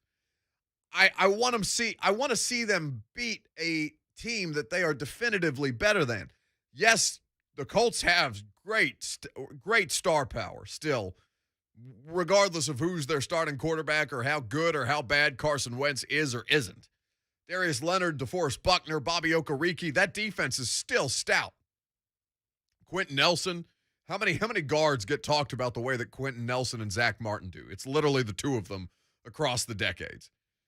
So Quentin Nelson and that Colts offensive line, they look a little bit less than this year because Eric Fisher is now coming off an ACL. He's their starting left tackle. That was his first game on Sunday, and he struggled. He looks about 65% of what Eric Fisher normally looks like.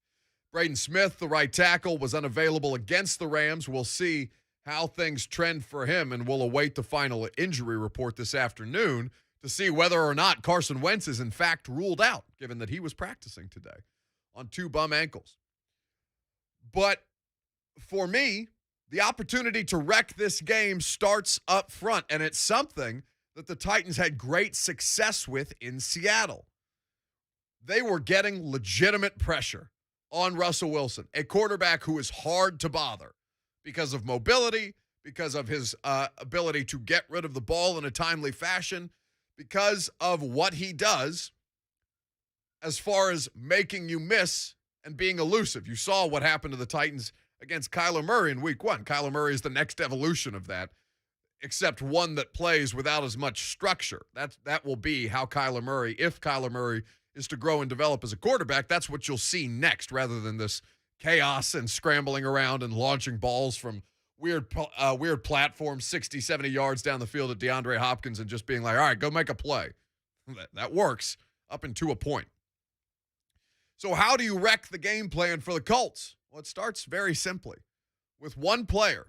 It starts very simply with Jeffrey Simmons, who I believe had one of his best games that I've seen him play last week against Seattle. Now, Big Jeff spoke to the media on Wednesday, and he was asked, and at this time there was still uncertainty about the quarterback situation. This was before Wentz had practiced today. But basically, Jeffrey was asked, well, how do you prepare for a different quarterback situation? What changes about the Colts with the quarterback situation being in flux? And this is what Jeff had to say. Not at all, because as we saw from when they had Luck at quarterback, we know they kind of ran the same runs. They're going to do the same passing, whatever it may be. Of course, they're going to have some stuff we haven't saw, but, it's the same team. It's the same thing that's been doing in the past. So that's Jeff Simmons talking about the Indianapolis Colts. And it's interesting because Lucas brought this up after he heard the clip. Said, did Simmons play against Andrew Luck? Was that not after Luck had retired? Yeah, the answer is no. Jeffrey said Andrew Luck retired the preseason before Jeffrey Simmons, or I guess of Jeffrey Simmons' rookie year. Andrew Luck retired in that August of 2019. Simmons did not play a professional football game until October of 2019. But the point stands, right? Because clearly their film study has told them, all right, these are the Colts' tendencies no matter which quarterback it is, be it Luck, Rivers, Brissett, Wentz. This is who the Colts are. And it starts with establishing their ground game. In fact, the Colts social media has been very active in this regard, trolling Titans fans with stats of Nyheim Hines and what his statistical efforts have been in a couple of games or the last 3 games against the Tennessee Titans. He's performed very well. Now, Derrick Henry also has similar statistics against the entirety of the AFC South in his last handful of AFC South games. Derrick Henry has been an unstoppable force, and that includes a game at Indianapolis in which they ran roughshod over that defense without Buckner and without Autry at the time in the lineup. They were on the COVID list. So it starts with wrecking that game up front. This is a game that Danico Autry is looking forward to, given that his most inflammatory comments all year, Danico Autry, a man of few words, basically just saying, yeah, they had the money to pay me. They didn't. I'm going to remember it. And in probably not as many words as I just said right there. So Danico Autry and Jeffrey Simmons, how they were stunting on the interior. You heard Coach Rick Venturi talk about it yesterday. How they were utilizing Danico Autry to set the pick inside and then allow Jeffrey Simmons to come around the back end of the stunt and make a push from the inside. It's what created an Ola Adenyi sack that should have been a safety. It's how they were generating consistent pressure on Russell Wilson. It should be, no matter who the quarterback is, it should be the approach for the Titans again on Sunday. Because if Carson Wentz is out there with 2 bum ankles, I don't want to sound Greg Williams where I'm saying affect the head, but you know that they are going to be looking at his ankles and licking their lips because they're about to tee off on a quarterback who's probably not going to move very well if he, in fact, plays on Sunday. And you could say the same about Jacob Eason because he's a bit of a statue back there. Venturi said he was Brock Osweiler-esque, which should strike fear into the hearts of no one except for the quarterback himself because he's going to get blowed up. And Colts fans. 615-737-1045.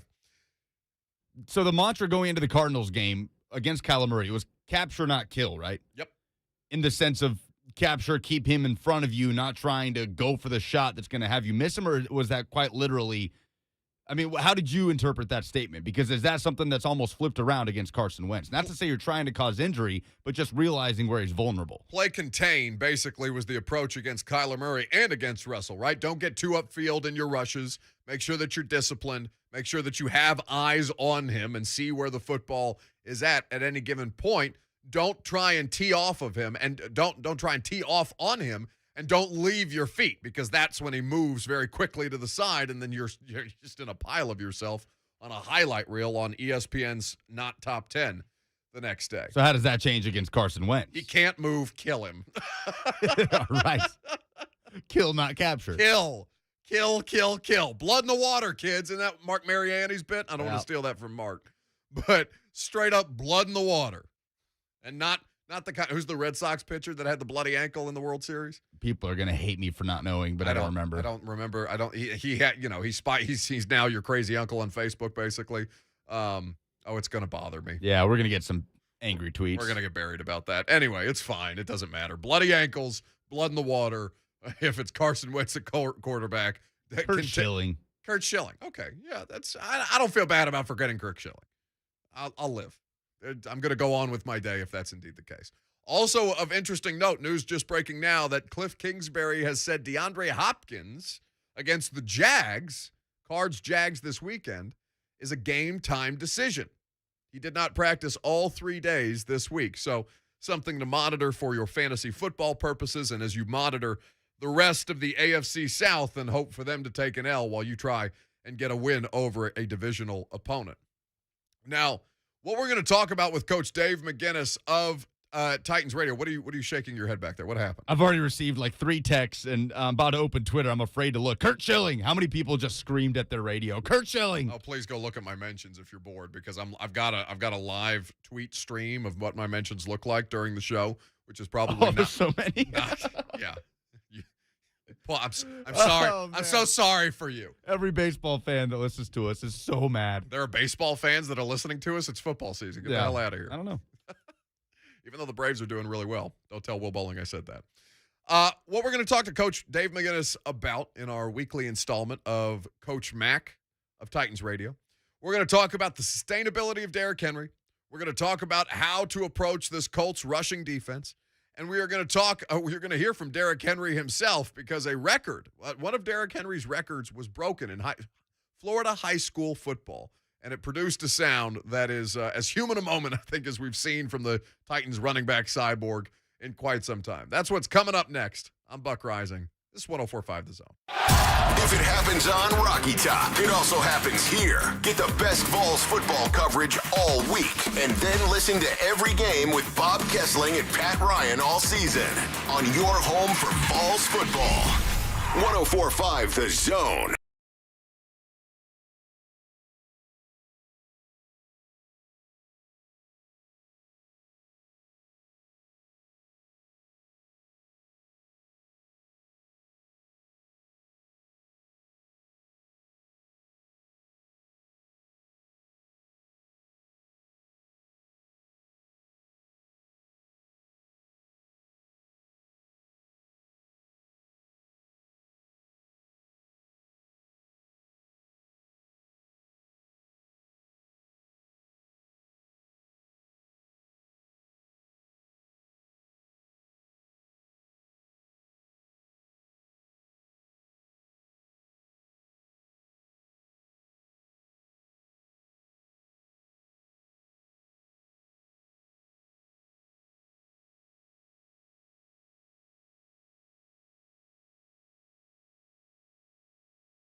He returns home, and the Houston Oilers have become the Tennessee Titans since he was cast away to the island. Yep. That movie was not made that long ago, which is like, oh, I've always, when I first saw that, I thought there's such a thing as the Houston Oilers. What the hell is that? And they talk about the Super Bowl. I'm like, yeah. So we're gonna get some institutional knowledge. Now, Mac didn't coach for the Oilers, but he is intimately familiar with the players, the caliber of players that played for the Houston Oilers, certainly as a Texas native himself. So I'm sure Mac has some good insight on that, and we'll talk about that coming up next.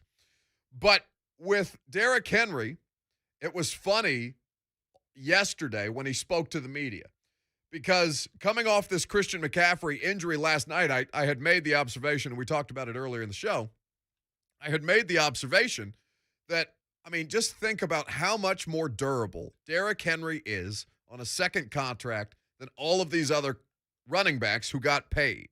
Whether they be Kamara, McCaffrey, Zeke has not been injured, but he has clearly taken a step down from what he was when he was leading the league in rushing not that long ago. So Derrick Henry, he just recently had a high school kid in Florida break his, I believe it's the rushing attempts record, if I recall correctly. I know Jim Wyatt asked him the question. Regardless, he was asked about durability, and then recalling back to his high school days about how often he got the ball. Derrick Henry talking about his sustainability, his durability, and what allows him to stay on the field yesterday at practice. Yeah, I'm pretty good at hiding it, but no. I just stick to the things that help my body be prepared each and every week, and to continue to do those things with my recovery process, because it's a long season. You got to make sure you take care of your body. That's the most important part, so you can come out here and play at a high level week after week. Speaking of high school, your stats were floating around this week. 1,397 carries in your career, 462 as a senior. Did anybody else touch the ball? Were there any other plays? What do you think? I just, I love making plays. Love having the ball in my hand, and, whenever it was, just try to go out there and make plays as much as I can, which the stats show that. So, yeah, ball a lot in high school. I'll say. Look at Derrick. Yeah, what do you think? You think they were giving the ball to anybody else? I'm 6'4", 240 in high school. No, I don't know if he was that big, but he's sure as hell bigger than everybody else on a high school football field at a very, very early age. Now, Lucas has since found the record that was broken in a single game that wasn't Derrick Henry's in the state of Florida. What record was it? Who was the individual? And give us a little backstory, Lucas. Well, so first, he still holds the national mark for career high school rush yards, 12,124 yards. God in almighty. 4 years. That's crazy. It was a record set in 1953.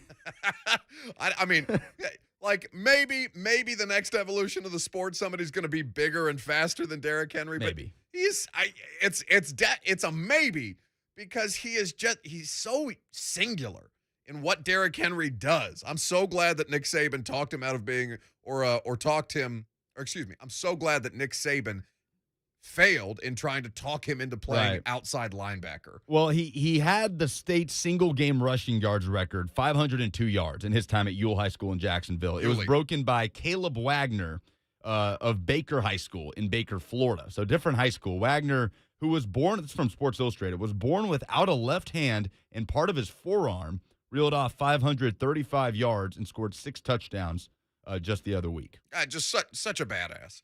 And I know Derrick has talked a lot about, he'd like to do something for the kid, and he had the opportunity to talk to him a little bit on Instagram, because I think Derrick tagged him in something, and that's, a form of communication now.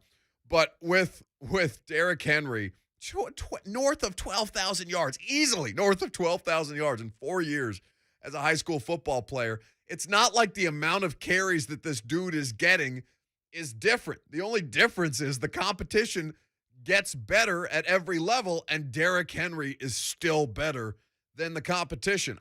It's as wrong as I have ever been in my life. In my life. And I've been wrong about a ton of stuff in my life.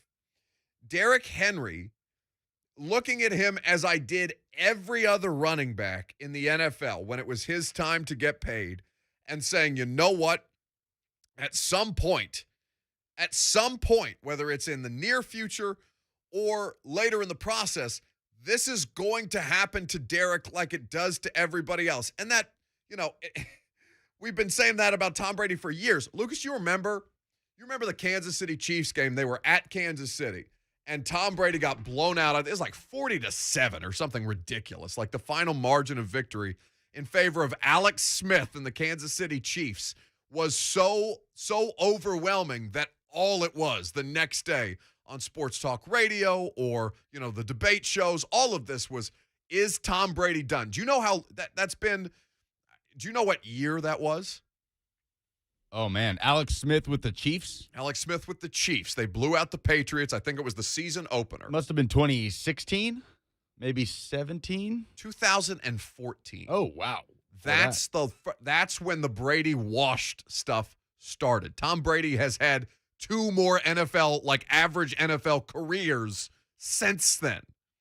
So, in the same way that I don't doubt Tom Brady ever. I don't care how bad he looks in a game. I don't care how many interceptions he throws in Bruce Arians' offense. I don't bet against the great ones, the best of all time.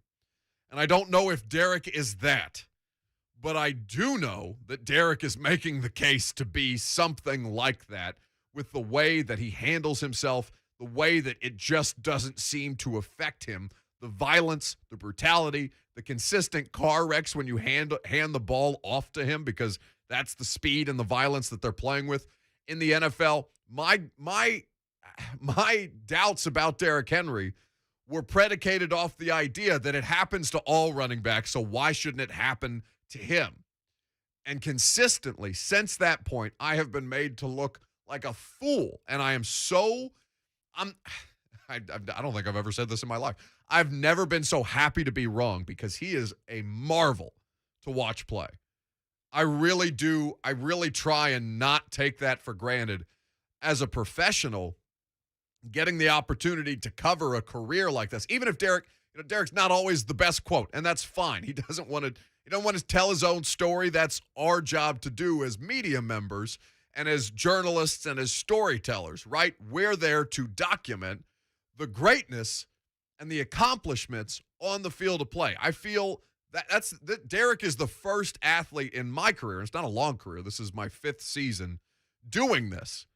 But it's the first time that I've felt that way about an athlete that I've covered. And I'm so happy to be wrong about how that has changed. Now, inevitably, when I tweeted this out last night, that it's obscene how much more durable Derek has been than his peers. Did you see what happened to me yesterday or last night on the internet?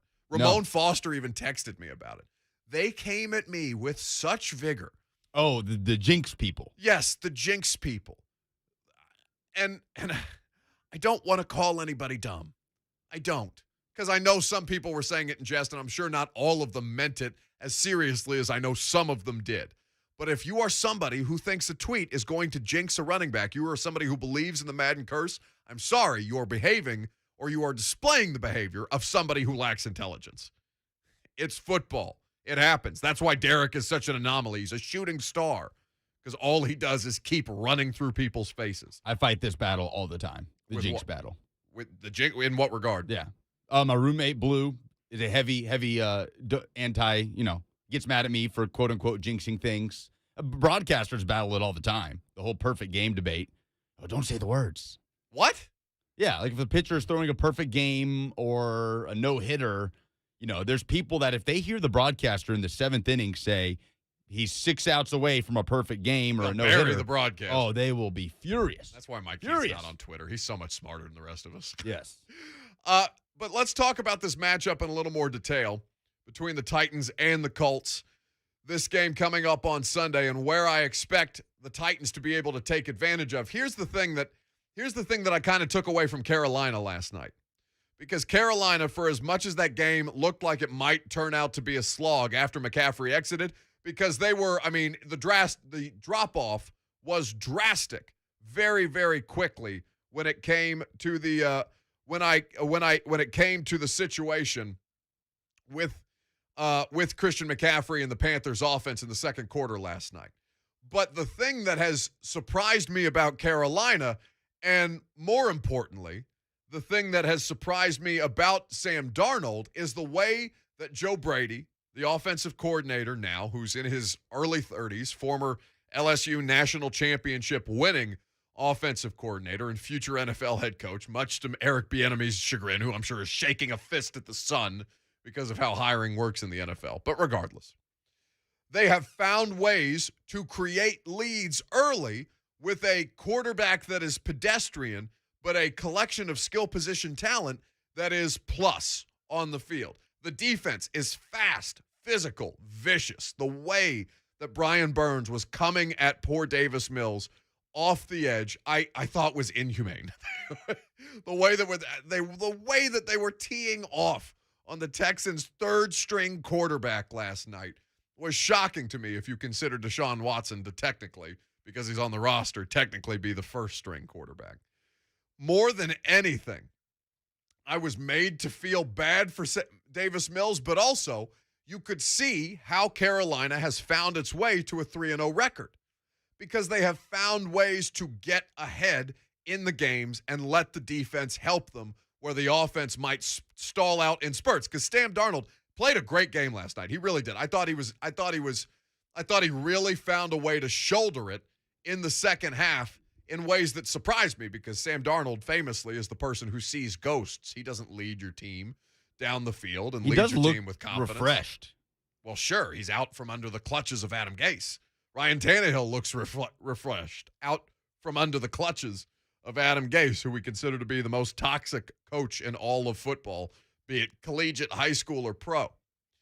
But the inability to get these early leads and put themselves in a position to honestly play to their strengths. The strength of the Titans is not supposed to be the ability to come back in these games. The strength of the Titans is supposed to be able to get a lead and then have the running back bury the other team for a half or a quarter or however long it is that you need Derrick Henry to sap the life out of the defense, as he did in Seattle.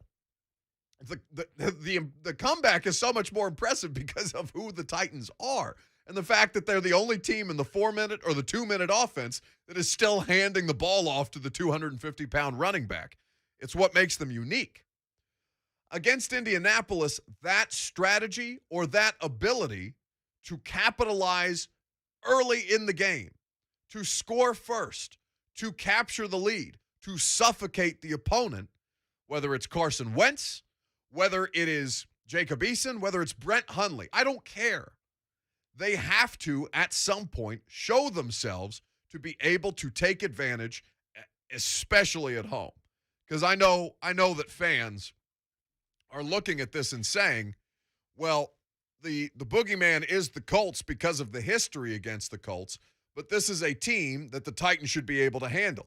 And I do think that's true, but the defense is not missing the kind of part. I mean, they're missing Xavier Rhodes, or they may miss Xavier Rhodes. We'll find out from the final injury report that'll rule some people out today on both sides of the football. And I'll honestly be curious to see if Caleb Farley is flatly ruled out because he hasn't practiced for at least 2 straight days, and we'll see whether he was a participant in practice today to any degree.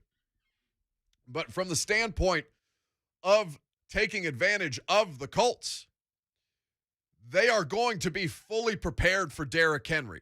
So instead of for the 3rd straight game, coming out, run, pass, because they did that against Arizona, they did that against Seattle, they found ways to adjust it and made a game that shouldn't have been competitive much more competitive because of Julio Jones, because they were able to find success down the field and taking advantage of the checkdowns and getting what the defense would give them in the passing game, to the tune of 347 yards for Ryan Tannehill, and as efficient a performance as I've seen from him in that kind of environment.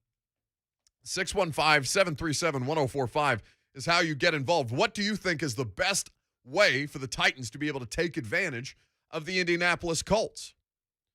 Because for me, the more that I look at this, the more that I look at their secondary situation, the more that I hear from players like, Julian Blackmon, who spoke to the Colts media yesterday and said that they, as a secondary, are preparing to play Derrick Henry. You have to want to play Derrick Henry.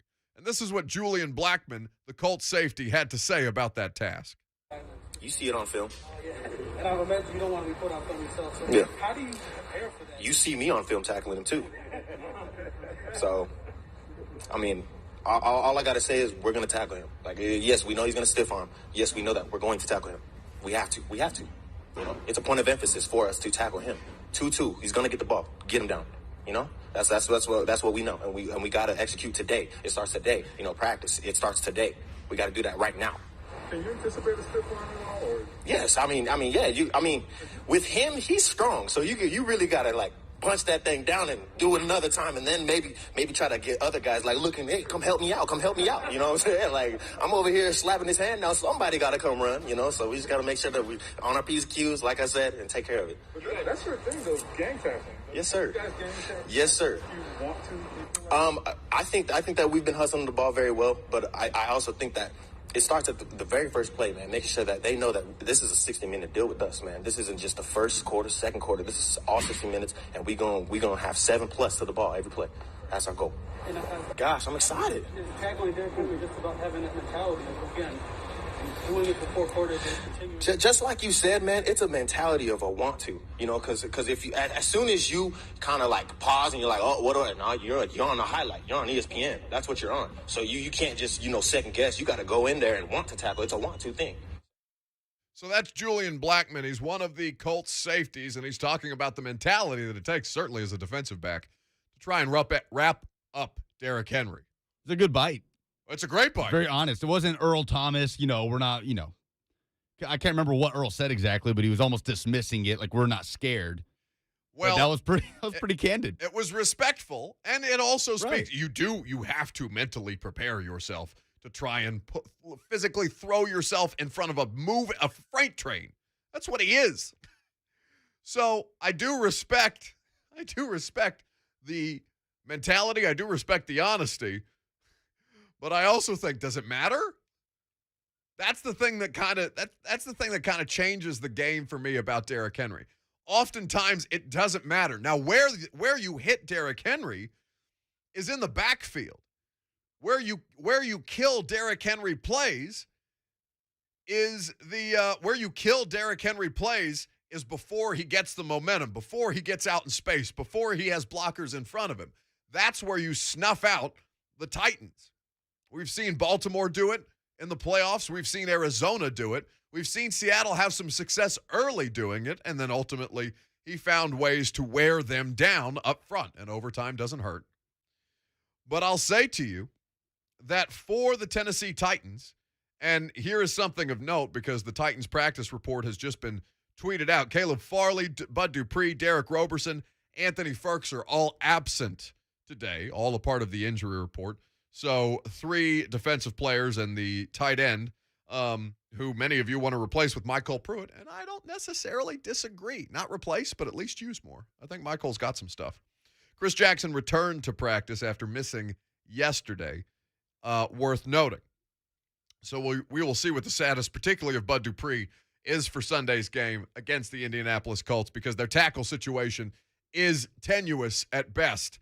And to stop the Colts also is predicated on the run game. For the Titans, that's where it starts. That's where the Colts will try to go. It's how you take advantage of those opportunities that will be created by loaded boxes with Julio Jones and A.J. Brown, who it was good that Chris Sanders pointed out the last time we saw A.J. Brown have drops issues in big spots on big chunk plays was against the Indianapolis Colts on that Thursday night football game. That was before the FedEx punter got blocked. We'll come back. We'll wrap up the show. We'll do the polls. Oh, excuse me, UPS. Did you really just take umbrage with the fact that I said FedEx over UPS? It's being a good producer. All right, very good. Thank you for being in my head at all times. Polls next. It's Brentwood Academy at MBA in the 104.5 The Zone Football Friday Night Game of the Week. Presented by the Tennessee Highway Safety Office and Paul Winkler Investing. Coverage starts tonight at 6:30 with Will Bowling and Lucas Panzica on your home for high school football. 104.5 The Zone.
Friday to say thank you.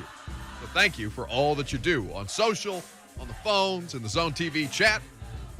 We love to see it. Now, before we wrap up, I want to address something that was brought to our attention by Dawson Wooten, who is a loyal listener of the show. He knows what Lucas is in for by tweeting this, and he has betrayed him anyway. He could have let it go. He could have moved on with his day. Could have taken this Friday not to make somebody eat it, but instead he chose, in the spirit of this show, to sabotage Lucas Panzic. You want to tell people what you did? I can be held accountable. I said it was UPS. Trevor Daniel worked for FedEx before he was signed to the Titans and punted for the Titans. Not only did you say it, but you whispered in my ear the wrong information and then said, just trying to be a good producer. Well, turns out you're not. Not great for me. Not great for you, bud. Redeem yourself. Polls. Stop the count. Stop the count. The polls have closed and the votes have been tallied. It's the segment where bias takes over and nuance goes to die. Now, here's your favorite Buck Reising Show daily correspondent, Lucas Polzica. Make sure you leave all the fake news out. This isn't fake news. Is Adam Gase the most toxic coach in the NFL? 89% say yes. 11% say yes. Final decision is yes. Yeah, the final answer is yes. None of you have the opportunity to vote no. This particular poll had been given the option to you. You would have disappointed me had you not voted 100% in favor of this man. He is a cancer to NFL teams that he comes in contact with, apparently to the LSU future national championships, he left the staff in 2002. They won it in 2003. He graduated from his high school. They won the state championship the next year. Adam Gase stinks. Well, I guess that's good news for the Jets, right? Yeah, and the Dolphins. Well, Super Bowl coming their way. Let's not get too excited about Jets and Dolphins football, given that Jacoby Brissett is starting in Miami and they just lost 35-0, and also the Jets were roasted by a 12-year-old on TikTok breaking down how bad they were at what they were doing. Well, we'll bring that back when the Titans prepare for the Jets next week. Scott did reply, said this one gives him a run for his money, an Urban Meyer gif. Yeah, no, Urban at least has a great history of college football, which is delightful because when he's asked about getting out coached in his first NFL or his second NFL game, and he looks around like, I've never been asked that before. I've only lost 32 times since 2001. But to your point, can we get the 12-year-old from TikTok to be our Jets analyst next week? Yeah. Is there a way to find that? I'll try to get in touch with him without getting put on a list somewhere. What would you consider a success for the Vols against Florida? Joseph Green says, playing well enough that UF has to put in their backup quarterback to beat us, as is tradition. That's a Vols fan, man. That guy has seen some stuff. And that's one of my good friends, Jay Green. Yes, I can confirm he has seen some stuff. I love you, Jay. Well, I know that is a terror for Vols fans. The idea that Anthony Richardson didn't quite have his coming out party against Alabama sets up perfectly for him to have it against Tennessee. Oh, yeah. That's the way it goes. I'm curious to see what happens. It's if you play well, it's gravy. If you get your asses kicked, we all were kind of mentally preparing for that case, given how good they looked against Alabama. But if you're relying on anything, you just hope that Alabama wore them the hell out the week before. You can kind of come and kick them while they're down a little bit. Like, that's one thing that Heupel has, right? That Florida doesn't know who's starting at quarterback. I don't know that changes their defensive game plan or alters it that much, but they don't know. That's one thing he has in his back pocket. The problem is Dan Mullen has that too. Yeah, I don't know that it's not an advantage for Heupel the way it is for Mullen. Puka says no major injuries. Eldon says losing by less than 24. Spencer says finding a quarterback and covering the spread. Who the hell got it? Is he talking about betting? Did he get it at 24? It couldn't have been that big of a margin. No, I don't think he's talking about any kind of spread. Eldon's not. I think he just doesn't want to lose by, I think that's his benchmark. Okay, 24 points. Very good. Spencer did say, I mentioned he said finding a quarterback and covering the spread. He also mentioned, I'm in meetings all morning, so I'll have to catch up on the road. Catch up on the pod. Today's score is up to Lucas. Have a good weekend. Whoa, what? No, you can't give the person who just botched it on air the ability to give us a grade for the show. How can you trust him now? It is a conflict of interest for me to grade our show. Well, what would you give it today? I'll give it a 10. Jake Irish says, winning. It never feels like a moral victory if the Vols lose close in this series. No, it shouldn't, because it's Florida. And they are the ones, you hate Florida. You should hate Florida. Florida's infinitely hateable, and not just the Gators, just the perpetual state of Florida is easy to hate. So it does not, I mean, Jon Reed said that his mindset is worse during the Florida week than any other week because he understands what this is like. Yeah, he's just glad it's over. He has seen enough of these. Whenever it is over. Ron Slay, of course, of 3HL, says he got it at plus 20. I took Florida minus 18.5 on DraftKings Sportsbook. That's what I took. I'm betting the Gators. Just like it, and it's too late to put up a late poll, but I would have said, is it un-American for me to bet against the U.S. in the Ryder Cup? Because I did bet on the Europeans. Mike says, winning. Moral victories are for the weak. And then in parentheses, please just keep it close until the end. Don't be weak and let me just cower out of here with my tail between my legs. Preston says a win. Holden says losing by only 3 touchdowns. Manning says winning, not to say that it's a guarantee. Anything short of winning is not success. Maybe progress, but success is defined by winning. Okay. No moral victories. Progress is what you're looking for. Not success, but progress. I like that. Most just want to cover the spread. Yeah, that's because they're betting. Which quarterback gives the Vols the best chance to win on Saturday? 65% believe it's Hooker over the 35% that voted Milton.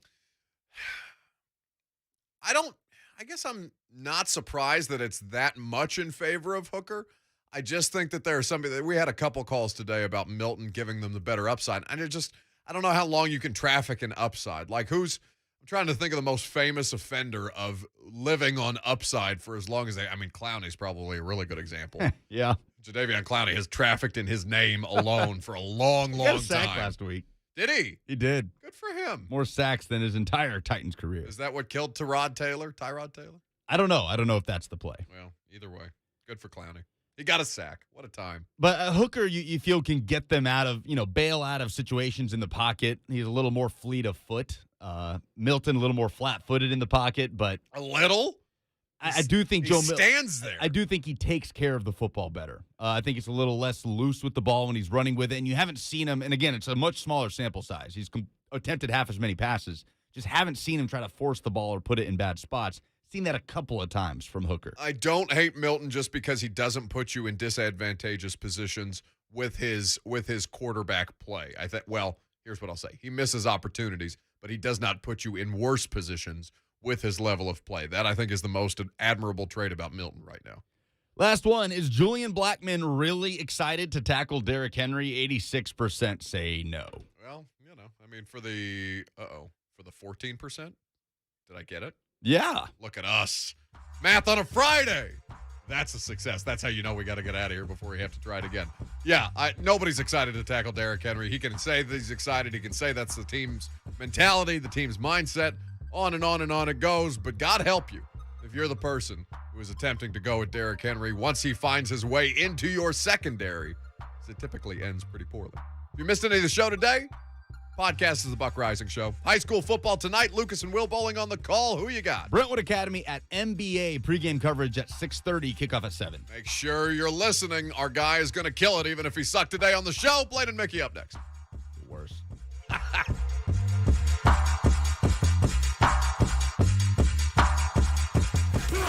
Talking Vols this season on the 3HL is and will be an experience. Let's go Vols! I can't wait to work a football season and see how Tennessee does with Ron Slay on the show. Yeah, I cannot wait. Oh, when they don't play well, he'll let it rip. I know, and it's going to be must-listen to radio.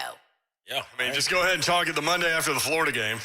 Oh, God, that's going to be a debacle. The 3HL with Brent Doherty, Don Davenport, and Ron Slay. Today starting at 3 on 104.5 The Zone.